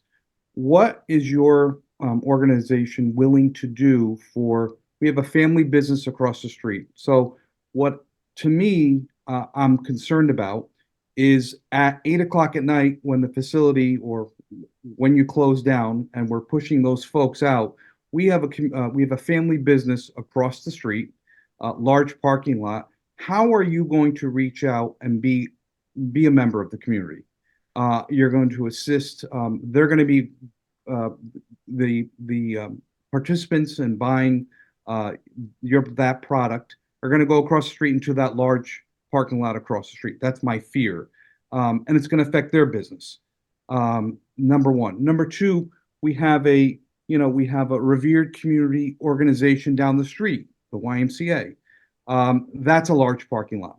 So, we have a small park with benches, a little knoll. So as these folks are buying that product, they're going to be moving forward. They're going to be going to the park. How are you going to assist and become part of that community if this application is approved? Because that is a concern. Usage has been a problem. Well, one thing so I'll address it two different ways. Yep. One in terms of consumption, I honestly do think that is more of a fear or concern versus, it's kind of the reality versus perception. And the only reason I say this is because most people, right? So I'll use a liquor store as an example. Most people go to a liquor store, they buy their wine, beer, etc. I think it's pretty rare that people consume in their car. And I think for cannabis it is actually even more rare because that is something where you do consume it usually in a home or, there's not really any bar, right, or consumption lounge. But that doesn't really address your question. So I think the probably the more pertinent way to address it is I assume you're talking about Giovanni's. And I've met Sal and, have offered to work with him. And he was nice enough to host us for the community outreach. But certainly that I mentioned that as part of the community outreach is that we do want to work with our neighbors, and that's not just Giovanni's, but clearly the Cove Neighborhood Association, and certainly anyone across the street on Waterbury or Wade Avenue. Right, if we are approved, our first point of action would be to reach out to all three of these constituents and really find out what we can do to address their concerns. We've mentioned giving them our personal phone numbers, and I don't necessarily know if that will really address that, but it really, I think, shows our intent that we want to work with them to alleviate their fears or concerns about either consumption or, people coming onto their property. The YMCA, is probably closer to half a mile away. So could someone walk down there? Perhaps, but I think, I personally see that less likely because, people are probably coming to our dispensary more on, in their cars and not necessarily on foot. Okay. I understand. I've asked the question more that it would be on the record, and I see more of that consumption down at the Cove area, that parking lot in the beach area.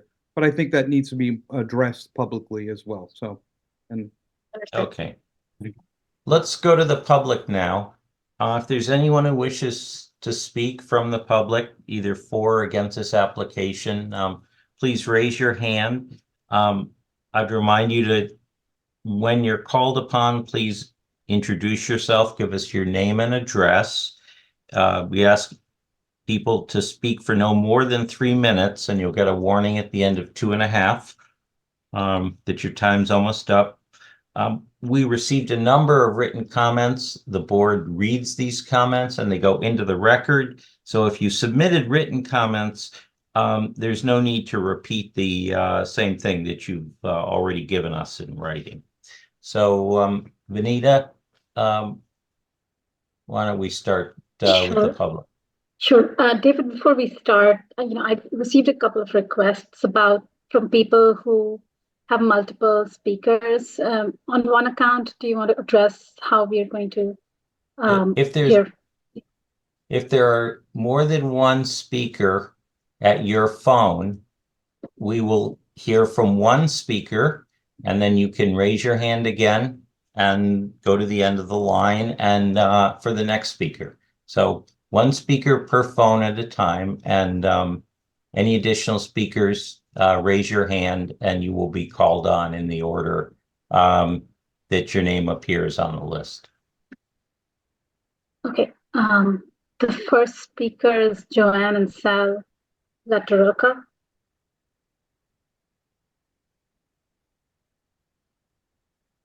Joanne, can you unmute yourself? Hi, There you go. here I am. Good evening. My name is Joanne Lataraca, and I own the Water's Edge at Giovanni's with my husband, Sal. We are Stamford residents. I am here as a concerned member of this community to voice a opposition to the proposal of opening the Cannabis Dispensary next to our cherished family restaurant. While we understand the importance of progress and economic growth, we believe that this location is not suitable for this establishment, and we urge you to consider the following reasons before making your decision. First and foremost, the proximity of the dispensary to the family neighborhood poses a significant threat to the safety and well-being of our community's children and family.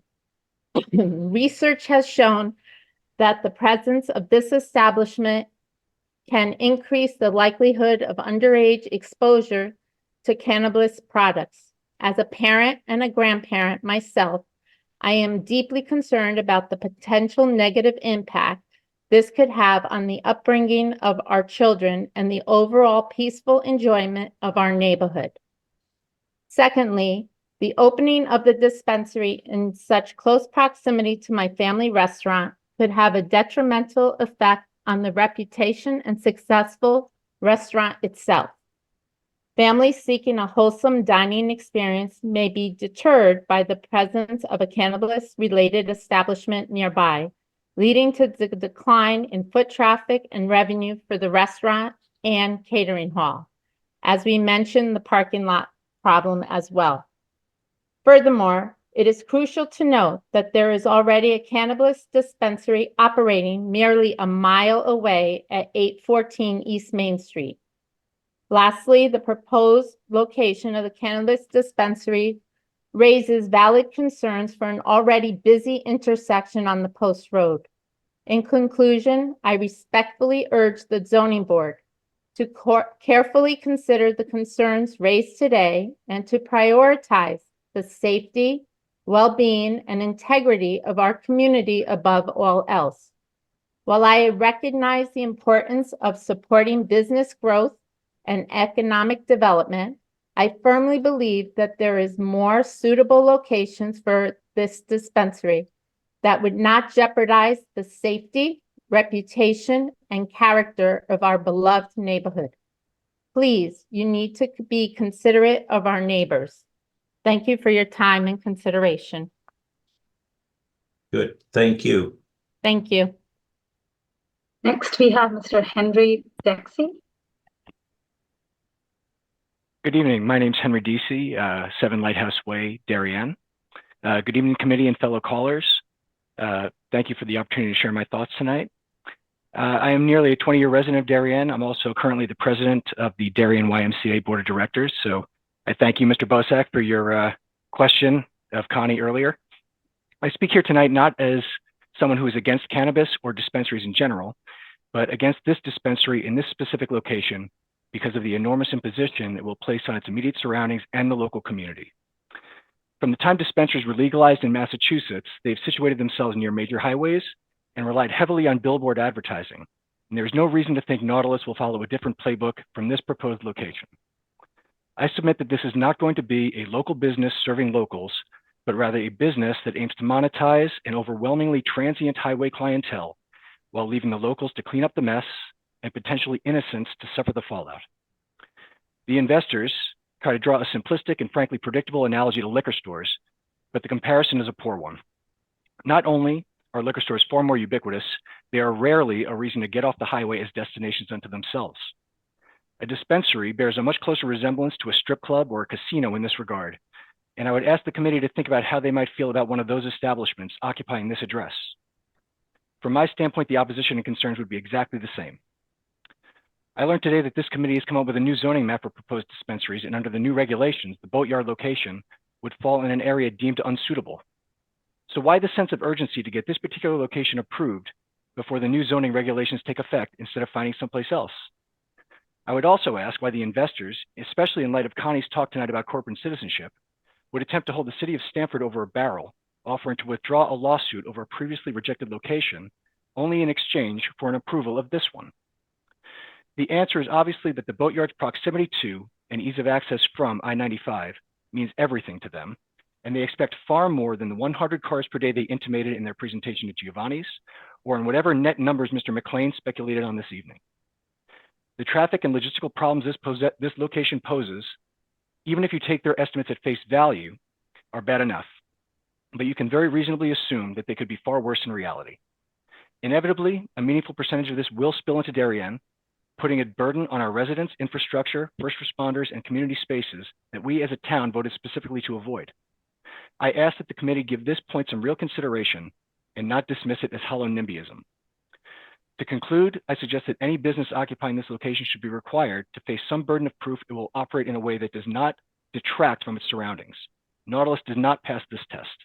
At best, and with an extremely low probability, the effect this business will have will be a neutral, and that is not a risk worth taking. I am just as concerned for my Stamford neighbors as my Darien ones. This business benefits none of us. A month from now, this application wouldn't even be entertained, and so it Mr. should be DC, rejected you're today. at 3 minutes. Thank you. Okay, thank you for calling. Next, we have Mr. Mike Cool. Hi, can you guys all hear me? Yes. All right, great. I gonna get down Please to give us, Mr. Cool, please give us your name and address. Sure. So my name is Michael Kuo. I live in 49 Brookside Drive in Darien, which is the first street from Stamford, about 15 steps away from this restaurant. So we are deeply concerned and against. I'm gonna get pretty personal here. So as Mr. Lenny said about school establishments here, there is a school bus that is off Post Road Hillside, which is, I think, 880 feet away from the restaurant. And just put your kind of numbers in perspective, I have a 7 and a 2-year-old, and both of these kids, the 7-year-old goes on this bus, and one of his bus staff has 15 to 18 kids in the morning and in the afternoon. So as that said, you know this is going to be kind of affecting the Darien residents, regardless of, you guys approve it or not approve it. Another issue is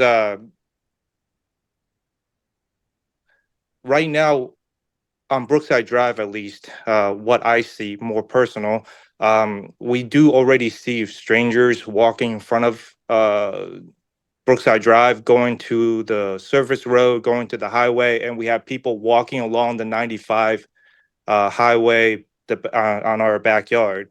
And having this cannabis store most likely is going to increase the chance of this foot traffic. And we already have a problem on parking on Brookside Drive. People, making U-turns, coming into private roads, into our roads, because we're the first road off of Stamford. So as for traffic, this is only going to increase. So I urge you guys to think more about the residents here, the kids here, because like Miss Connie said, there is another store half a mile away from this location. I'm not sure if we need two within a mile apart. And that's it. Thank you. Thank you. Next we have Ms. Tanya Privet.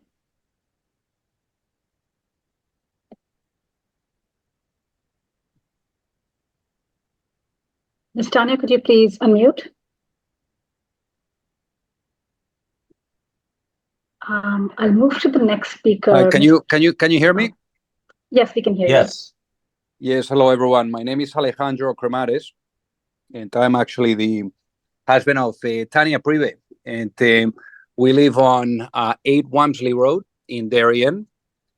And first and foremost, I would like to thank you all for giving me the opportunity to participate, Mr. Chairman, and then also the members of the board. Obviously, there's been some really interesting points that have been addressed today. I mean, I think that just to start off, I'd like to say that I oppose this application. I mean, I'm the father of 3 little girls. They are 6 years old and 8 years old. And, just like really little research, that anyone can conduct on Google, to see trends or to see, certain data points, can lead you to see that, when there's a dispensary that is close to your neighborhood, there is for example, there was a report that came out from the University of South Carolina in January of 2021 that talked about the increase in crime rates and the impact that had also on the prices of the homes. And obviously, the Darien area, literally where this location is going to be established, is essentially a residential area. So the impact, on the home prices, the impact on crime rates is going to be substantial. I mean, we're showing maps here around, but we can't forget that this dispensary is going to be literally within walking distance of a school. The Hilly Elementary School is going to be also within walking distance of the YMCA. I mean, we are hearing, parents, that are calling in literally that have a bus stop where kids are coming in and coming out. Literally, if you do a little Google search, you can see that having a dispensary can increase youth consumption by over 25%. So it's absolutely crazy that we're, here putting a location that is going to impact ultimately the youth, the crime rates, the prices of the houses, kids that are going to have access to this. Obviously, there's going to be more traffic, as we were hearing, as well, there's going to be billboard charts too. So in any case, I just want to conclude by saying that I'd like to oppose to this application, and that ultimately we need to do this to protect our children. So in any case, thank you so much for allowing me to participate, and thank you so much to the board and to the chairman for considering as well my participation in this meeting. Thank you all. Good. Thank you. Next, we have Mr. John Ward.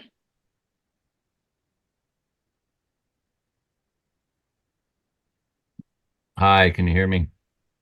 Yes. Yes. Good. Thank you again. As a number of people have said, thank you very much for now 10:17 at night, and had to work our way whole way through the Knicks game you guys missed. But can you give us your name and address for the record, my name is please? John Ward, and I live on 32 Beach Drive. I've been a resident of Darien for 40 plus years. I've lived in a number of residences in this town. I've lived on Beach Drive for some 20 years, and as you know, Beach Drive is right on Holly Pond there. I mean, I think the first thing you start looking at, and I decided today to do my own little mother-in-law research, is the traffic situation. So, you know, at 5:15 today, I went up my beach drive, made a left, went on down to the boathouse, and was able to get into the back driveway, barely squeezing by another car, because I don't think we've dealt with that issue. The driveway access is barely, I don't know how you get two cars up and down that at the same time.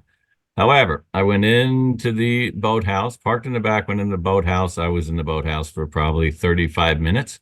I was one of two people. I came out, I got in my car, and then I made my way back up at 5:45, 5:55, and tried to get on the post road. By my count, I was 15. Now, it doesn't sound like a lot, but if you count off 15 seconds, it took me over 15 seconds to be able to get through the traffic and get on the road, which would tell you that the traffic in that particular area is enormous. It also, I think, as many of you know, across from the Chilton building there, we had a police car parked there for 2+ years to help people cross the street because the traffic was so bad. So now we're talking about adding something that, according to what we heard tonight, would add an additional 70 motor vehicles in and out of that particular parking lot, and trying to get on the post road. So traffic-wise, I think we got a real issue here. Anybody who looks at the particular map that Lenny put up of the traffic situation there and the geography of the post road and how it intersects with Weed, it's an extremely congested area. I guess the second So what, point, you have 30 seconds. Thank you. The second point I would make is safety-wise, it's just unbelievable to me that we could say the impact on the neighborhood is insignificant when you have Henley School, where, as an earlier speaker said, you have buses going down, picking up kids and dropping off kids there, going to school and back. You have a YMCA that's not even a half a mile down the road. We have a number of churches and church schools that are down there and bringing a significant amount of people.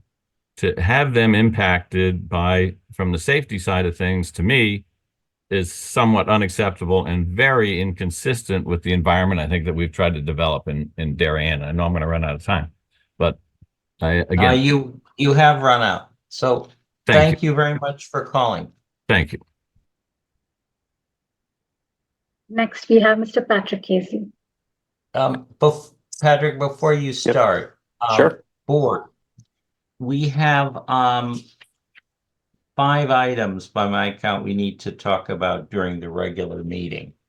So the question is, how late do you guys want to go with this public hearing? I mean, it doesn't look like we'll get through all the speakers tonight, and we'll have to continue it at our next meeting. Any thoughts?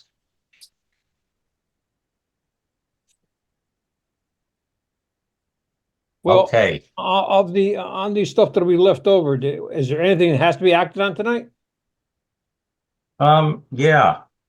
Okay. Yeah, there are. I think we have a CSPR where the guy that's a few minutes. deserves the decision. We need to vote on air wellness.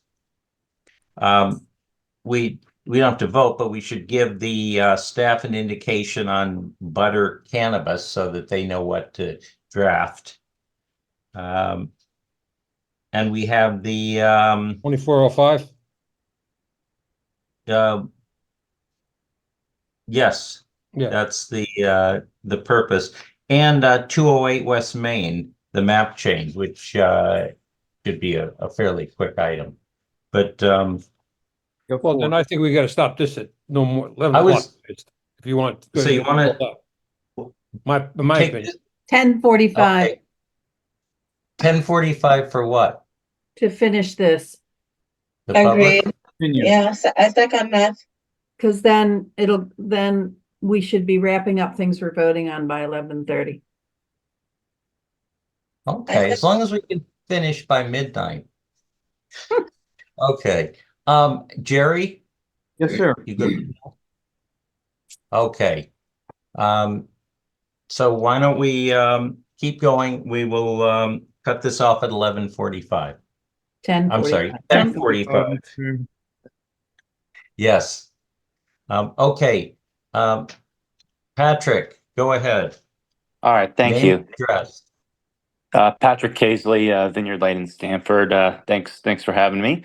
I'll be fairly quick. I think I have three things that I'll bring up. I think the speakers before me have done a fantastic job, but one thing that Lenny brought up that was, deeply disturbing and kind of a trend for the lawyers representing applicants is he felt very compelled to tell you what you do and do not have the ability to approve or deny when he was going through the special permits. I'm just here to remind Lenny and the zoning board that you do have discretion. You are a quasi judiciary body.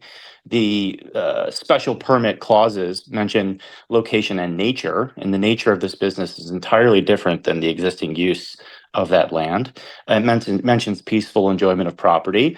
If that's not determined by the immediately adjacent neighbors, then what is the peaceful enjoyment of property referring to? It mentions the master plan, and I could mention any litany of master plan options, but there's a number of statutes that mention directly to compatibility with adjacent areas. And the comments today are overwhelmingly against that. So you do have the discretion, you do have the right to say no. It is not an objective bulk and density classification. There are discretionary triggers. So no, Lenny, they can say no, you're wrong. The other thing is that the traffic generation, the Institute of Traffic ITE is this kind of call to authority that we need to stop being so Bill got this dead right on the 900 Long Ridge application when he was so skeptical. I looked it up and I actually paid $1,300 for the ITE trip generation manual because they hide it very deep in a footnote. Did you know there's over 15,000 cannabis dispensaries in the US? Do you know how many cannabis dispensaries populate their sample that they use for these traffic estimates? 4. Not 1,000, not 500, not 50, 4. So we are going off the data of 4 locations. How come not us botanicals as other locations? Why are we not using trip gens from their existing locations per square foot and scaling it here? I'll tell you why, because it would show the truth that these are way more burdensome than they are promised. It is not 100 to 200 car trips. It is way, way, way more. I drive by Hope Street sometimes. It is a nightmare. It's backed up to the street and around the corner. It is completely unrealistic to have 100 car trips. Mr. Casey, you have 30 seconds. Okay, and the last thing is Connie's clearly Massachusetts-based private equity. I'm familiar with her shop. She made a flippant comment that I know David, Jerry, and Bill, based on their face, acknowledged was not truthful. She said that she spoke with the owner who indicated that there was no flooding. There's nobody who spent more than a day in Stamford who thinks that location doesn't flood. Okay, let's be realistic. And in this public hearing, you have to make applications and attest to truthful statements. So I would ask Connie to please reveal the nature of that conversation and also indicate who said it and provide evidence for it, because I think she just lied with the intention Patrick, of trying to push that question away. Your time is up. Okay, thank you. Thank you for calling. Yeah. Sure. Next, we have Mr. Alan Calver. Hello, my name is Alan Calver. I live on 191 Weed Avenue. I'm 18 years old and I oppose this proposed location for the dispensary. As a student and a worker, my commute to school and work in New Canaan and my place of work on the Post Road require me to take a right turn at the intersection next to the boatyard nearly 7 days a week. When traffic gets heavy, cars tend to stack up at the light, leaving little room for bikes to pass safely. I've seen drivers rush through yellow lights and even run reds, creating a dangerous environment. This happens already, so the addition of a dispensary would undoubtedly create an even more unsafe and chaotic situation for drivers, cyclists, and pedestrians alike. On the theme of safety, I'm also concerned about the safety of my belongings. I've read that crime increases 18% near dispensaries, and as someone who parks their car in front of my house, the idea of theft and break-ins makes me uneasy. Our street should feel safe, but this proposed change threatens that sense of security. This brings me to my next point. I'm concerned about this dispensary, concerned that this dispensary could spoil the natural beauty of Weed Avenue. I enjoy walking along this road, taking in the surroundings and savoring the calm. But if a dispensary opens nearby, the resulting increase in traffic from customers could quickly disrupt this peaceful atmosphere. Our streets can be clogged with cars, leading to rise in air pollution and noise. That's another issue. Increased emissions in the area can be harmful to the manifold animal species that Holly Pond is home to. Besides the emissions, the consumption of marijuana also stands to threaten the peacefulness of Weed Avenue. While it is legal to smoke in public places, the smell is very pungent and can disturb nearby residents, me included. Traffic aside, I want to talk about a problem that is close to me. I fear that a dispensary in this area could increase underage use, peer pressure, and the normalization of marijuana among young people. I was a kid not 3 months ago, and I know firsthand the challenges that young people face in resisting harmful influences. We shouldn't be subjected to the risks of easy access to marijuana. While it's true that dispensaries are restricted to customers over 21, you cannot sit here and pretend that legal sales cannot lead to illegal distribution.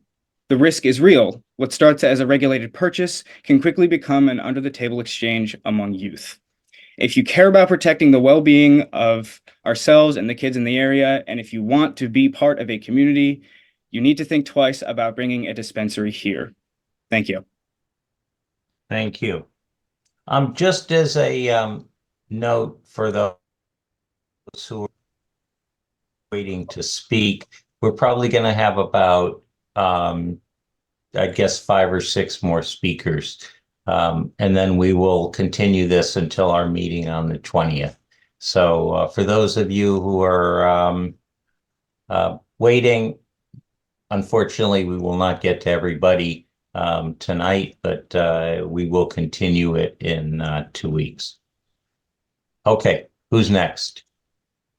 Next, we have Ms. Christy Calver. Hello, everybody. I'm actually Alan's mother, who you just met. So Christy Calver, 191 Weed Avenue. My family's lived there for 26 years. I've lived in Stamford for 35 years. So of our 3 biggest concerns, which are traffic, safety, and impact on peaceful enjoyment, I'd like to focus on traffic and safety. Our review of the traffic report found that when you conducted it on Friday and Saturday, now it was corrected to be a Thursday and a Saturday in February. That's the dead of winter and on a school break when traffic was much less dense.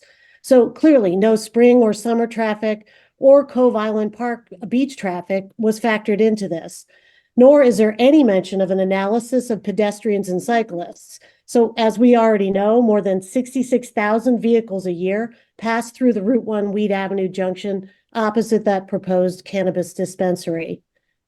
So I have concerns about the adequacy of the parking lot, specifically the drive aisle widths. It's true they are narrow. The impact of the increased traffic on the surrounding streets, the potential for accidents, and the safety of pedestrians and drivers. In fact, just last week, my husband came upon a fresh accident of someone speeding down Route 1, desperate to make the light, only to T-bone a car coming out of Weed Avenue. So I propose that a new traffic study be conducted on a Tuesday through Thursday, as those days typically represent more normal traffic patterns during normal conditions. The scope of the traffic study needs to be expanded by 400 feet to the east, mirroring the 400-foot radius to the west, which was covered in the submitted traffic analysis. And the earlier comment about how I think the traffic count was going 5 cars in and 5 cars out would increase to 40 cars out. That's significant. Anybody who's observed even 1 car trying to get in and out of that lot has seen that congestion build fast any time of the day.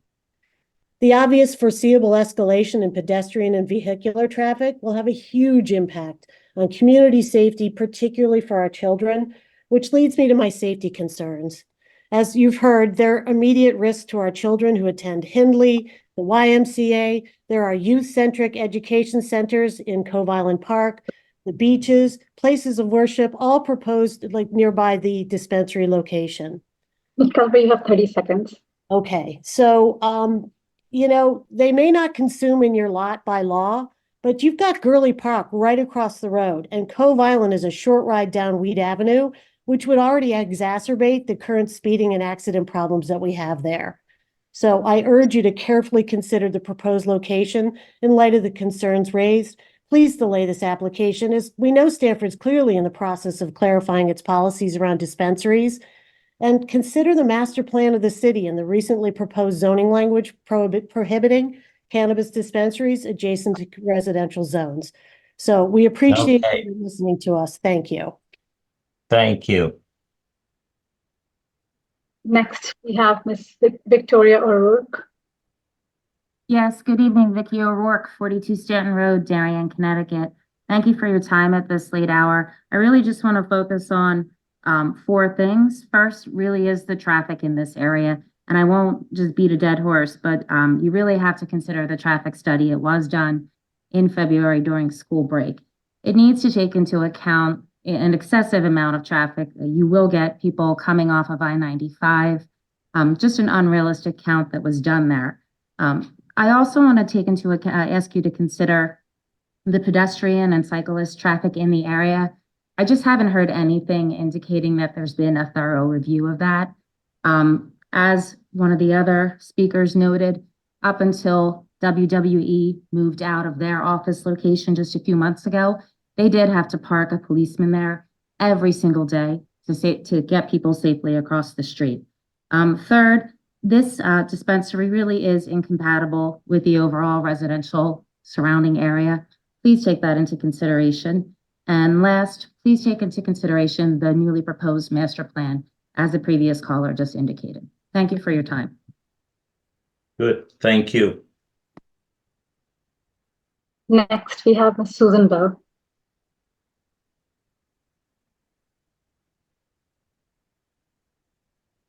Susan, can you unmute yourself? Okay, I'll move let's to go the on. next. Hello. I'm here. Can you hear me? Yes. You can. Yes, I'm Susan Bell. I live on Hope Street. I totally oppose this dispensary. I oppose any more dispensaries. I live on Hope Street, about a mile from that dispensary in Viaduct, and Hope Street is an absolute mess because of that and other buildings that are even that are there now, apartments, etc. Also, this dispensary is by 95, entrance and exit.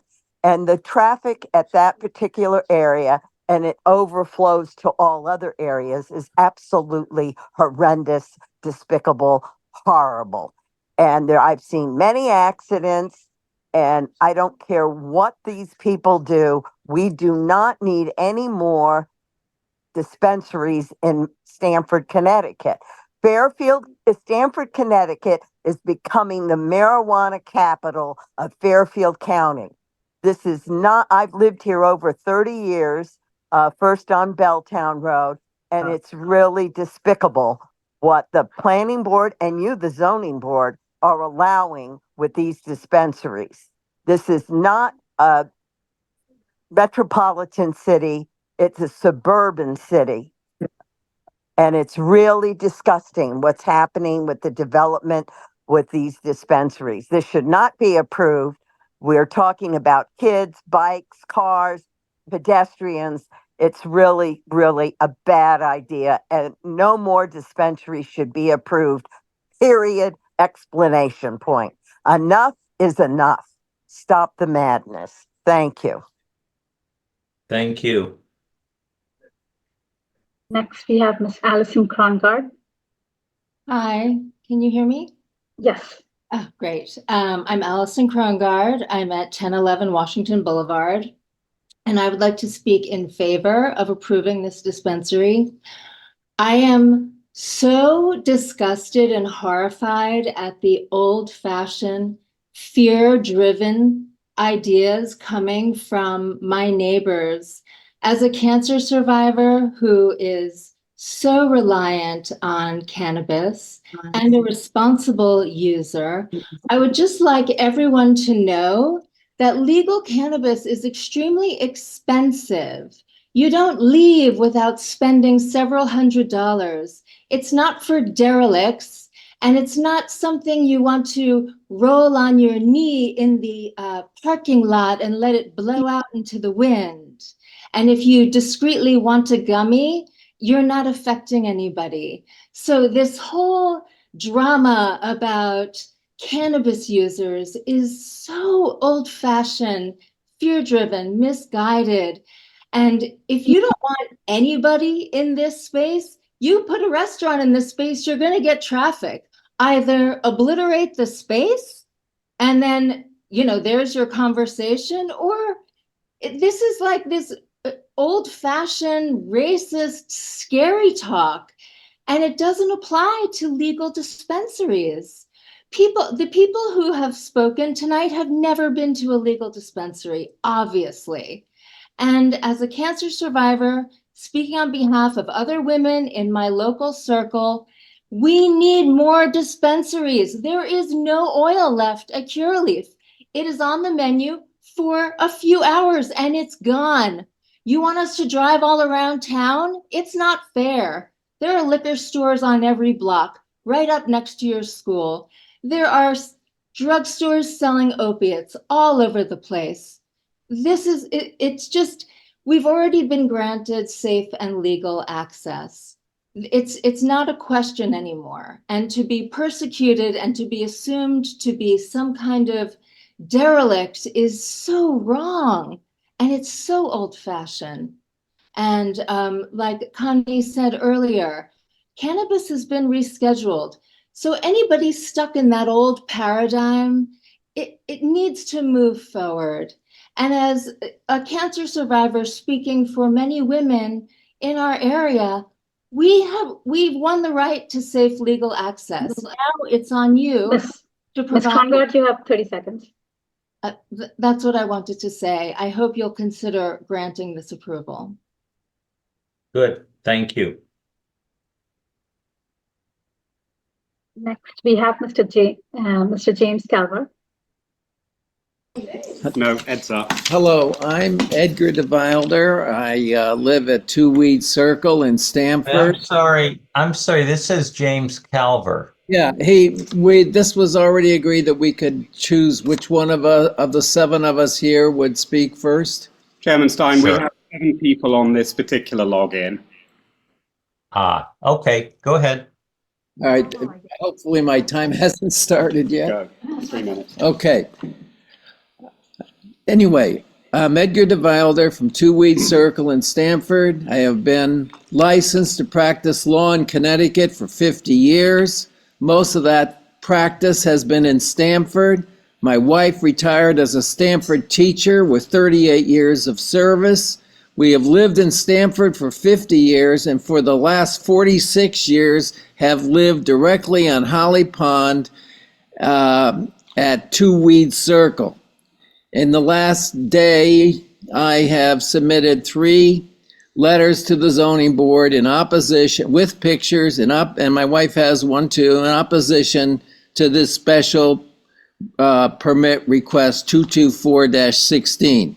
I'm not going to repeat what people have said before, but instead I want to address a very critical issue, which is that these applicants do not have a permitted use approval under Stamford Zoning Regulations 5E.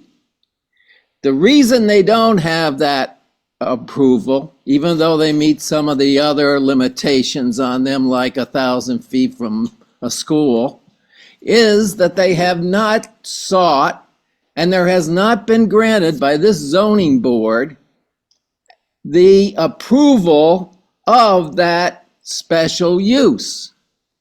That approval is required under 5E, and it specifically states that the use as an adult use cannabis facility or retailer must be allowed by special permit of the zoning board. To my knowledge, you've never been asked to grant such permit, and you've never granted such permit. That is a key requirement of Section 5E.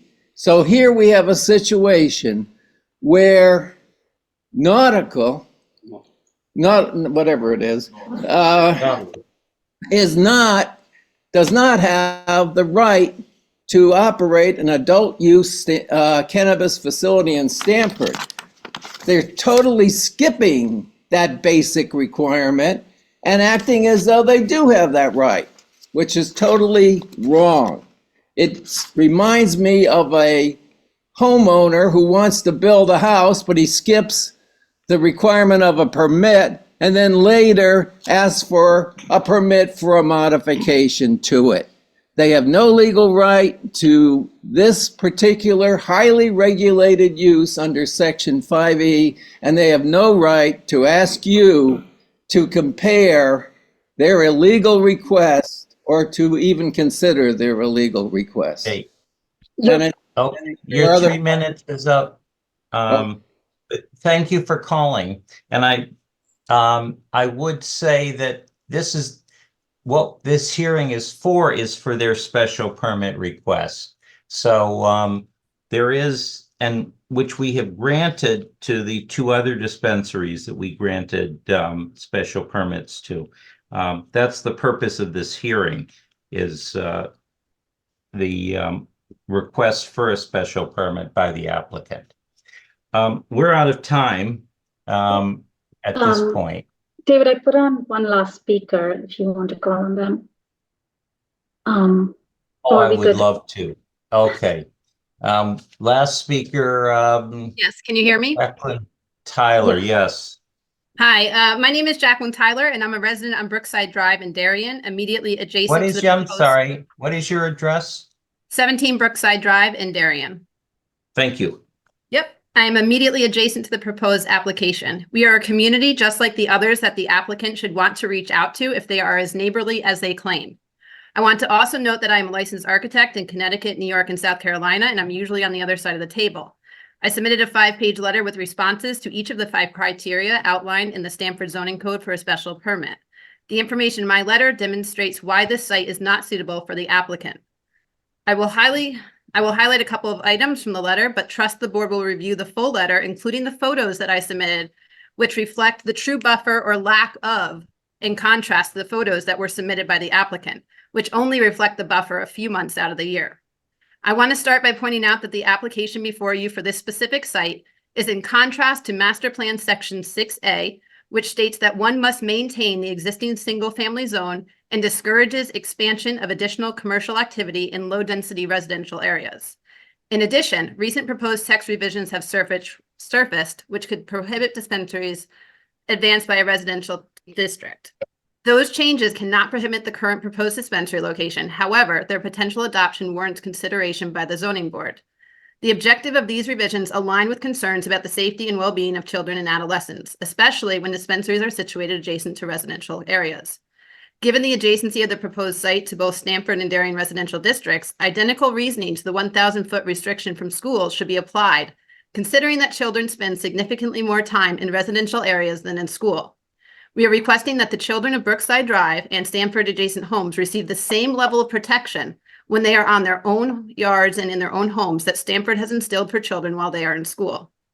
In addition, the application was referred stating it was harmonious with Section 3B4 of the master plan. I want to point out that the section of the master code stipulates that encouragement of reuse of office buildings or retail to adapt to market dynamics and to alleviate impacts on traffic. The traffic study indicates that traffic will increase, and I would argue that there are enough dispensaries in the southeast section of Stamford to accommodate any market trends in our area. The second item that I would like to note is a traffic study. I know that James Culver will speak about this, but I also want to point out that the traffic study was not conducted at an accurate time. Instead, it was conducted during the Darien winter break and when traffic was reduced. If you read through my letter, you will recognize that there are additional requests, including the traffic study to extend to the east to incorporate both Brookside Drive, Giovanni's restaurants, and the immediate post road neighbors. The applicant has stated that 40% of the trips will be generated from the east, indicating this is a destination and not intended to serve Stamford residents. Therefore, including the east in the traffic study could only be considered common sense.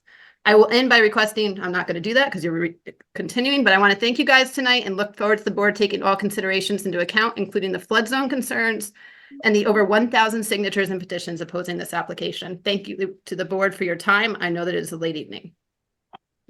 Good, thank you. And thank you to all of the members of the public who were here tonight and who gave us their comments. I'm sorry we didn't have time to get to everyone tonight, but it was a full agenda. We will continue application 224-16 until the next meeting of the zoning board on May 20th, 2024, 6:30 on Zoom. Maybe we could put this at the top of the agenda. Yes. So that we can make sure that we get to everyone who wants to speak. Mhm. We are now going into the regular meeting. And first item we have is the minutes from April 29th, 2024. Do we have any comments, corrections,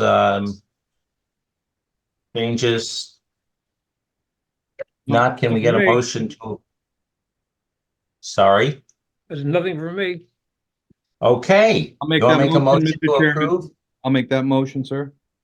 Second. Okay. Any further discussion? All in favor? Let's see. Steinmeier, yep, we were all here. Okay, all in favor, say aye. Aye. Okay, it's approved 5-0. Next, we have CSPR 1174. Kevin Prispek on behalf of Mike Vitanza, 77 Kenilworth Drive West, proposing the installation of a 22 kW generator on an 8-foot deck to meet the FEMA flood zone regulations. Property is located within the CAM boundary. Vanita, can you tell us about this one? Sure. It's a straightforward application. As you mentioned, it's a generator on an elevated platform. We got positive recommendations from the engineering department dated July 18. We heard from DEP on July 21st of last year. And we have an EPB letter that's more recent. Hold on. April 18th of this year. So they've included standard conditions and they've recommended that it's consistent with the CAM requirements. Okay. Any discussion? Fairly Okay, simple, what Mr. are Chairman. Yeah. What are the conditions? Hold on. So EPB has noted that the temporary I'm sorry, erosion just the dates of the letters. Yes. The EPB letter is from April 18, 2024. Then we have the Engineering Bureau letter from July 18, 2023. Then comments from DEP are dated July 21st, 2023. Okay. Any discussion? No. Can we get a motion to approve CSPR 1174 with the comments from EPB Engineering and DEEP? So moved, Mr. Chairman. Oh, I'll second that, Mr. Chairman. Any further discussion? Okay, all in favor, say aye. Aye. Aye. Opposed, abstentions? It's approved 5-0. Next, we have application 223-45, Air Wellness, 417 Chapin. At our last meeting, the sense of the board was that this application should be denied. And based on that, staff has worked with the law department to draft up a resolution of denial, which has been distributed to the board. You want to put it up, Vanita? I don't know if we need to see it or not, but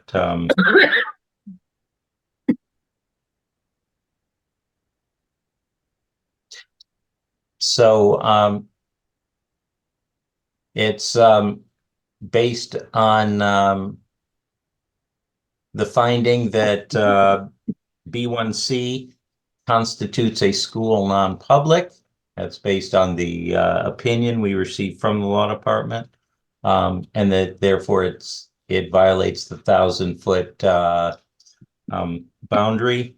And second, that where's our second?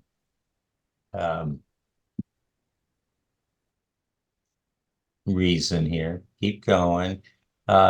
It does not meet all the special permit findings pursuant to section 19C. Is there any discussion on this? I think everyone's had a chance, hopefully, to read this. Does anyone want to suggest revisions to this or have questions about it? Okay. Can we get a motion then to deny application 223-45 Air Wellness Inc. based on the resolution that Can I ask a question first? yes, you may. So do we always have to prepare a document like this when we're turning something down? I don't remember that in the past we used to do that. I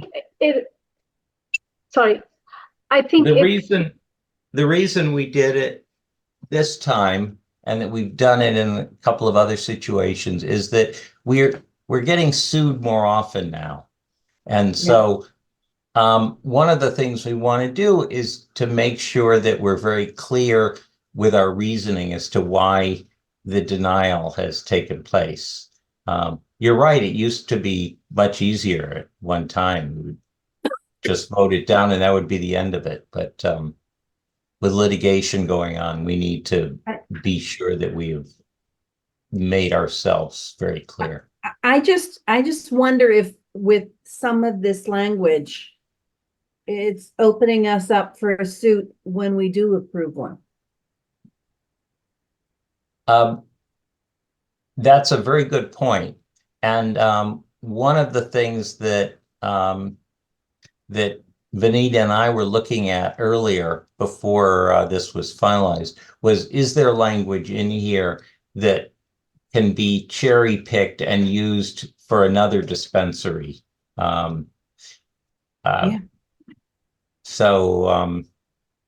I think we were careful about it, and this language is specific to the B1C situation.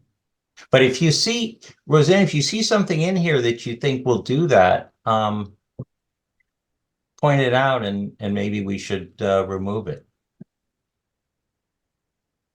Yeah, I didn't read it carefully enough the first time.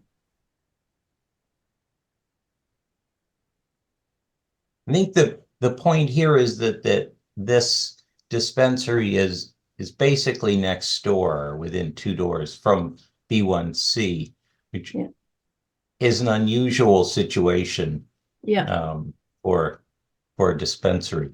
But if there's something there,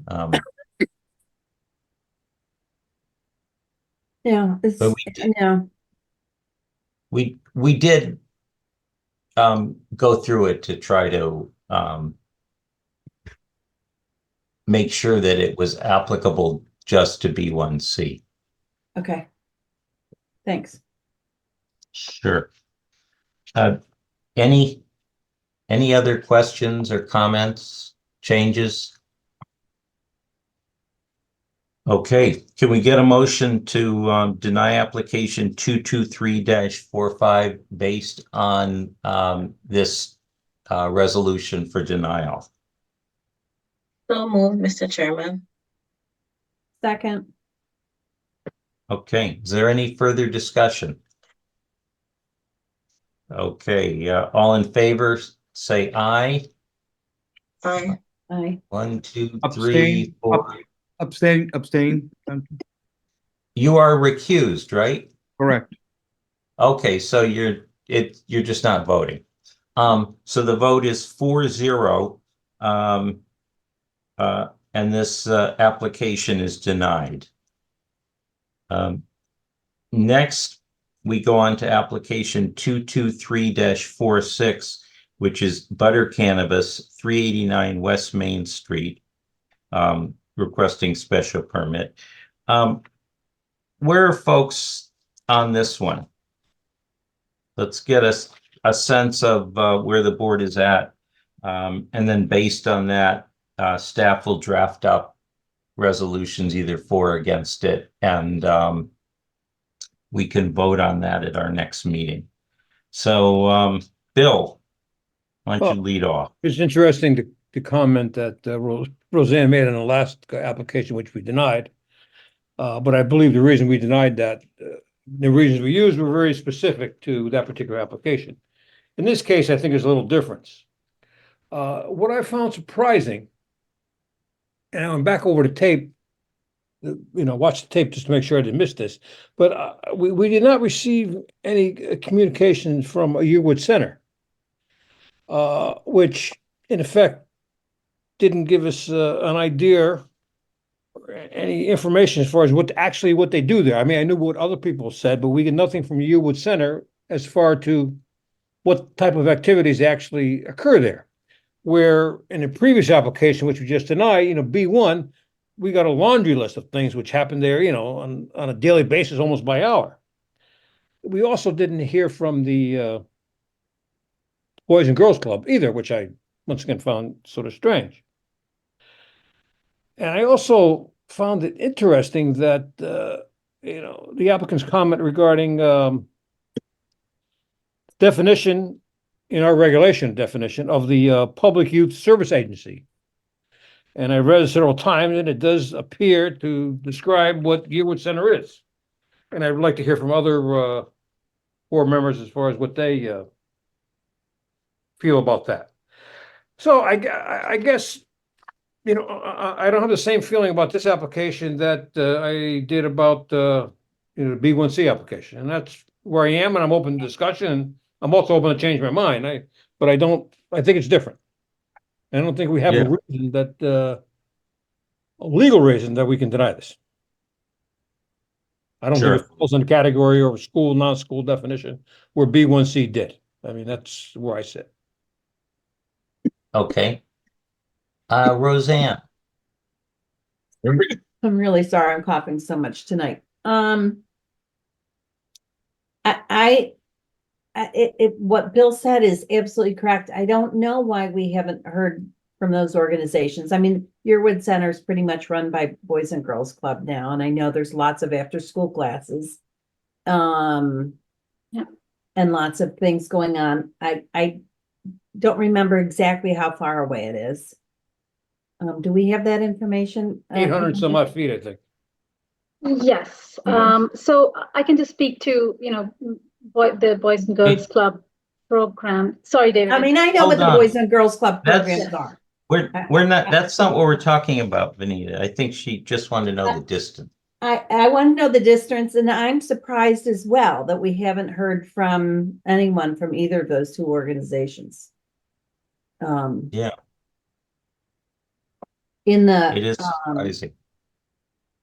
The building seems perfect. It seems to be the right size property. There's plenty of parking.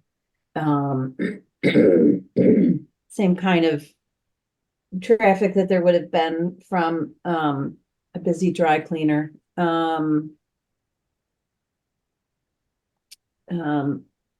So I'm with Bill. I have to tell you, I haven't completely made up my mind yet, because I change my mind every time I sit down and read more.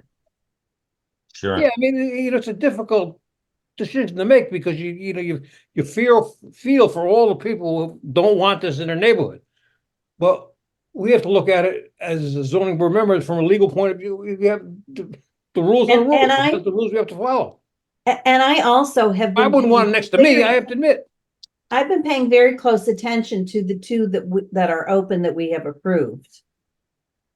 And I don't agree with the traffic assessments that some people have been saying. I mean, Hope Street is busy, but that location I have been to a number of times and during the busy times, and there aren't cars that are down the block from.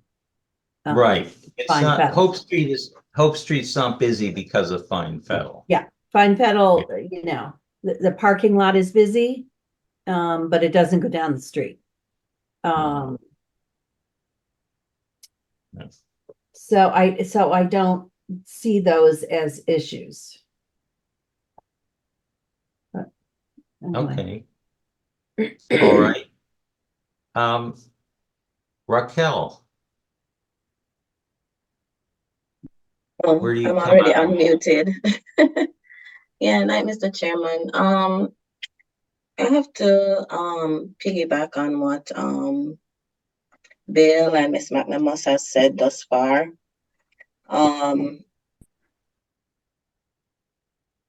You know, in the previous application, which we just voted on, we were able to hear from those that actually ran the facility there. We didn't hear from anybody from the Boys and Girls Club, didn't hear from anybody that would have been associated with like a legally, I mean, as the regulations say, a Connecticut state licensed education center. I'm still weighing the distance. Even though we haven't heard from them, I'm still weighing the distance from the Yearwood Center. But I'm still weighing some things. But just for record, it is interesting that we didn't hear from the operators of the Yearwood Center. Yeah, no, I think that is odd. I think that there's a belief that Yearwood Center has educational programming and possibly could qualify as a school. I guess the question I'd have for Vanita is what came into the record that would indicate that it's a school? So, in my staff report, which is also part of the record, I described the programming, and that's directly from speaking with the chairman of the Boys and Girls Club. So I had a phone call with him, and I asked him about all the programs that they run. And they described the hours, the number of children, the types of programming, and their relationship with the Stamford Public School, all of that information that pretty much correlates to information that we heard from the Boys and Girls Club. So in that sense, it is similar. I mean that we heard from B1C? Yes. Okay. Correlates to B1C's information. Okay. Yes. Okay. So I think we have the same information, and the question was the same. The basis for finding them to be a school were the kind of programs, the children that they were serving, the type, the educational activities and how it related to the school system, and their interaction with the school system. So I find them both very, very similar in that respect. They also run a licensed summer, Boys and Girls Club runs a licensed summer program, which is also a reason for them to qualify as a school under our definition. So I couldn't make a distinction between the two if we're, using the programming as the basis for classifying them as school.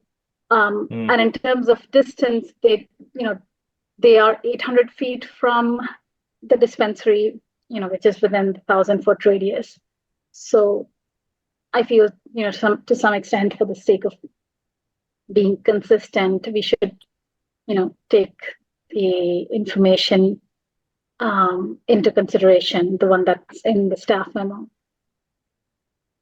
Yeah, Vinita, I agree with you. I think that what you've learned and put in your staff memo and into the record is that they do similar activities to B1C, that they do provide instruction, and that we could consider them a school based on what we know about them.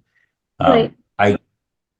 Yes, go I ahead. just wanted to add something else. So I think it would have been good to hear from them during the hearing to kind of emphasize what, all of the programs, and if the board had questions. But I think it's the onus on us, as staff and the board to make that determination, and not on the institutions to come up and justify their programming, because it's our regulations and we have to find out what are the institutions that qualify.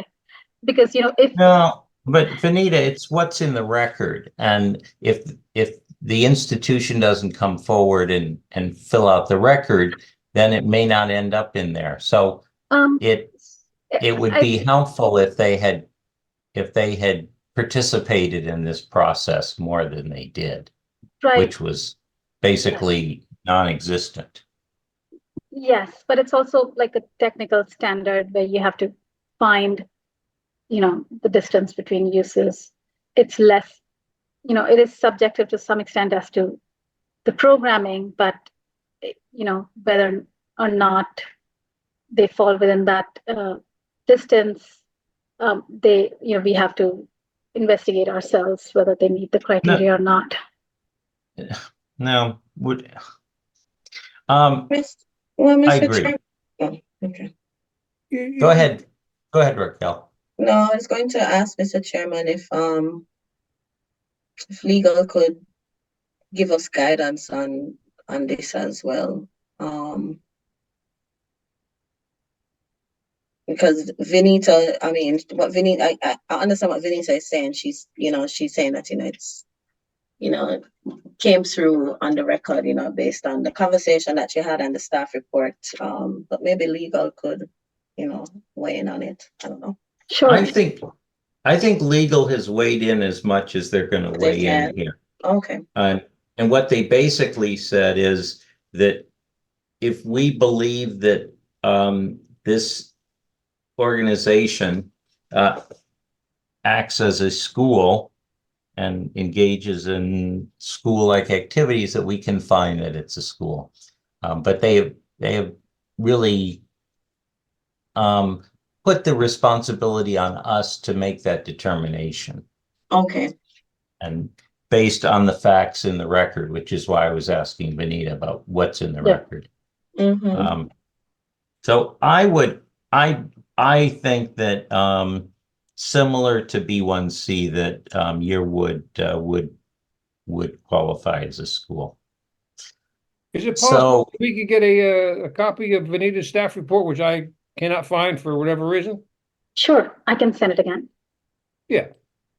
And for the future, I think that staff reports, when they're sent out, should be sent as a standalone document, not combined with 14 other reports. So you have to spend an hour trying to find it, to be honest with you. It's in an email dated 4/26. I just found it. I didn't say, well, I'm just saying I've had problems finding other documents. No, I know. I'm just telling you, I just found it. 4/26. Yeah, dated 4/26. Is that we are 4/26. SR 223-46. It's a PDF. That seems about right. I think our meeting was on the 29th. It's the staff There is- report. Yeah. Oh no, that's letter of support.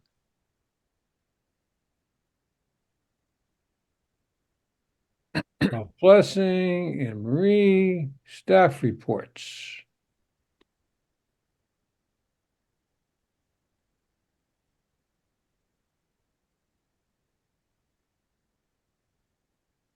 Oh, that was sent with a staff report for Bedford Street also. Yeah. Yes. Well, once again, that's my point. Yeah. If you find anything, I mean, Yeah. to find it is a nightmare. Yeah. So Yeah. that the heading on the email The should say staff what it reports. is. Okay, Yeah. I can do Yes. that. I understand. Okay, right. This is the one that Lindsay had Yes. had read. Um,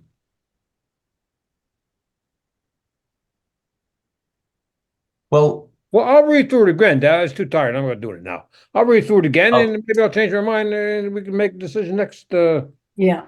Because you don't have a staff recommendation anyway. At this tonight, do you? No.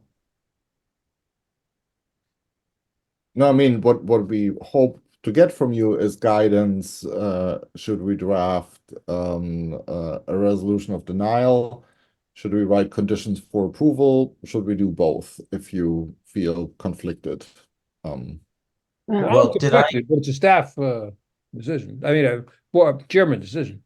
After reading this again, I'm agreeing with David that legal would consider Yearwood a school.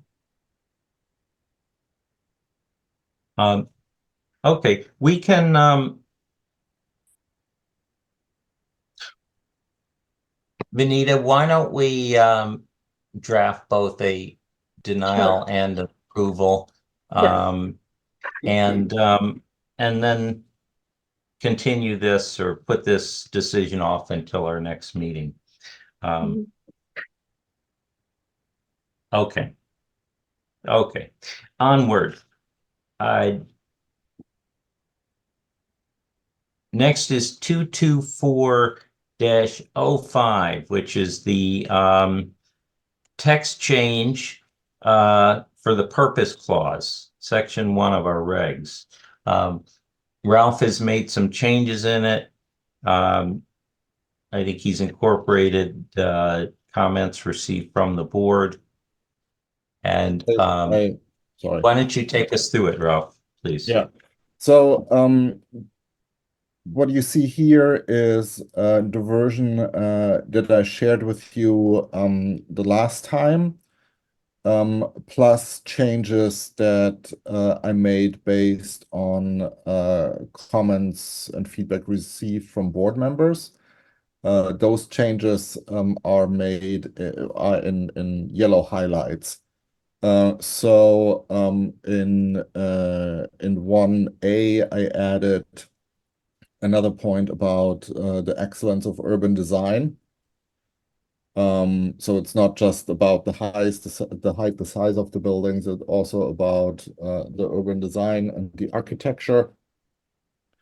I wanted to capture some of the comments that people had about the population and limitation of population. So obviously, development has to be appropriate for the infrastructure that is available. So I added those B and C to address development impacts and the availability of adequate infrastructure for projects.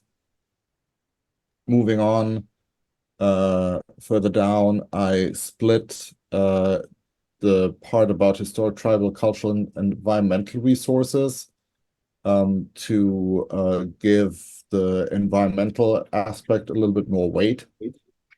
So it is now a new bullet H to protect and restore the city's environmental resources, including open spaces, picking up what a lot of people had said about open spaces.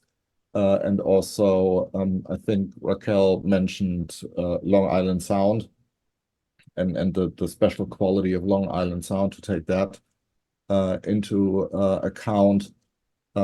This is just, I wanted to have this in 2 different bullets because I think those are 2 different things that probably make more sense if they are in separate bullet points. And some comments that I've seen stressed sustainability and resiliency. So I added that to point L here. So it's not only about energy efficient patterns of development, it's also about sustainable development, which has healthy materials, those kinds of things, water efficiency, and so on. So it's not just energy efficiency. And then obviously in times of climate change, resiliency is a very important point that I think should be reflected in the purpose section. So those are the changes that were made. This, as I explained last time, had already been deleted based on comments from the law department. And yeah, that's where we are. Okay. Raquel, what do you think? I'm more comfortable with this, Mr. Chairman. Thank you, Ralph, for taking into consideration the comments. Thank you. Jerry. It is a lot better. Thank you, Ralph. My concern is the uniformity rule on this. So is there a thread that goes into each zoning district? Shouldn't it all be the same? And that is what the uniformity rule is with this? I mean, what's a uniformity rule? Isn't that inside? And again, you have to correct me if I'm wrong. When it comes in the charter, there is a uniformity within each zoning district, right? There's a correlation between each zoning district, and does this break up the zones themselves? I don't think so, because we're actually not talking about zones here, and we talk about zones later on. There's a section that speaks. Let me just see if I can pull that up real quick.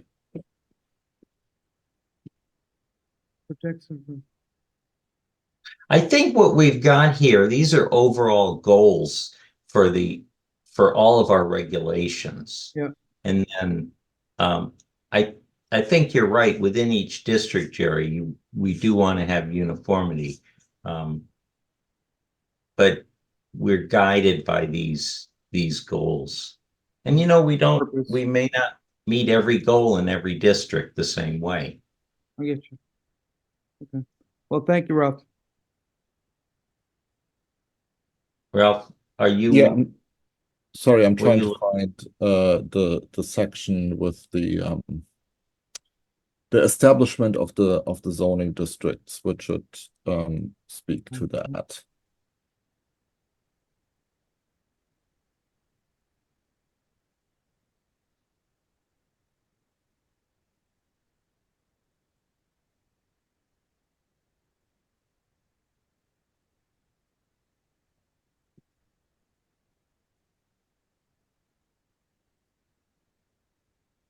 You think that's in 4? No, it's actually in 1B. Speaks about the establishment of zoning districts. Okay.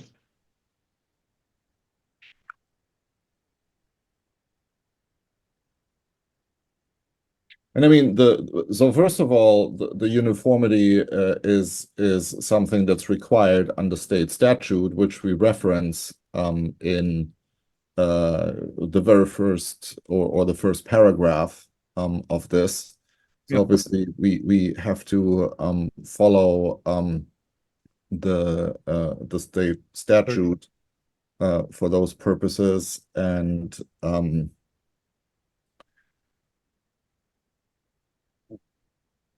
obviously we establish uniform requirements for each district through the regulations, which doesn't mean that there can be exceptions, but that's why we have special permit applications, right, and so on and so forth. That's it, Mr. Chairman. Thank you. Okay. Roseanne? No, I'm fine with it now. Okay. Bill? I'm good. As am I. So can we get a motion then to approve application 224-05 as presented to us tonight? So moved. There a second? Second. Okay, any further discussion? All in favor, say aye. Aye. Was that everybody? No, I'm Opposed? dissent. Opposed. What are you, Jerry?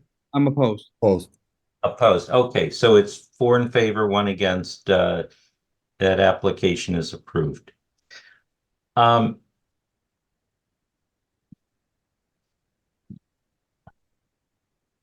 me just go back for a second to butter. Is there any way that we can come out with a consensus on the board tonight of where we stand on it? Or does this need to get put off, really need to get put off till our next meeting? Next meeting for me, please, Mr. Chairman. I'm leaning against. Yeah, as am I. The question, Benita, did you write the staff report? So, Lindsay wrote most of the staff report.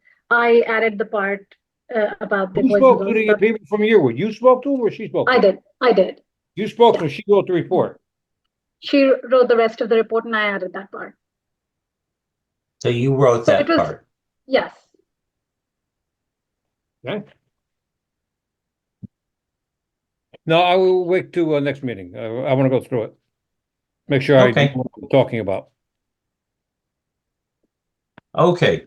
Last item we have here is application 223-42, 208 West Avenue, the map change to NXD.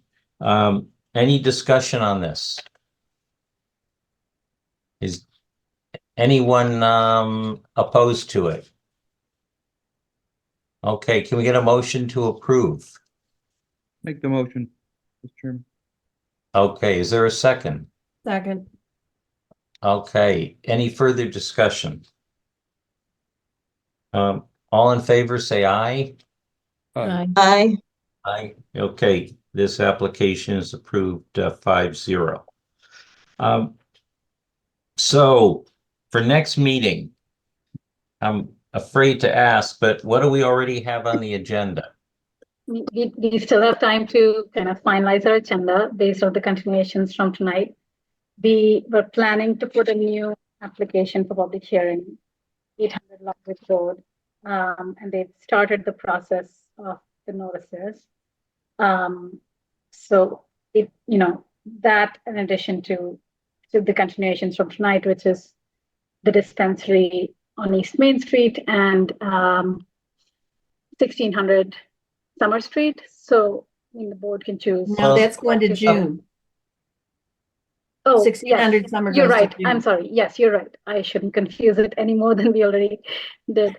So, so it's the dispensary on Senior East Main Street. housing Yes.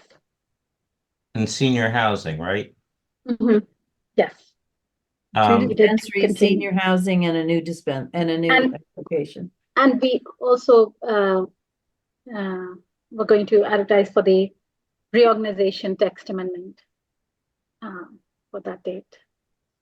Well, yeah, that one may be one we open and continue. Yes. May even happen with 800. I guess we'll have to see how long Nautilus takes. Okay, I wouldn't put anything else on.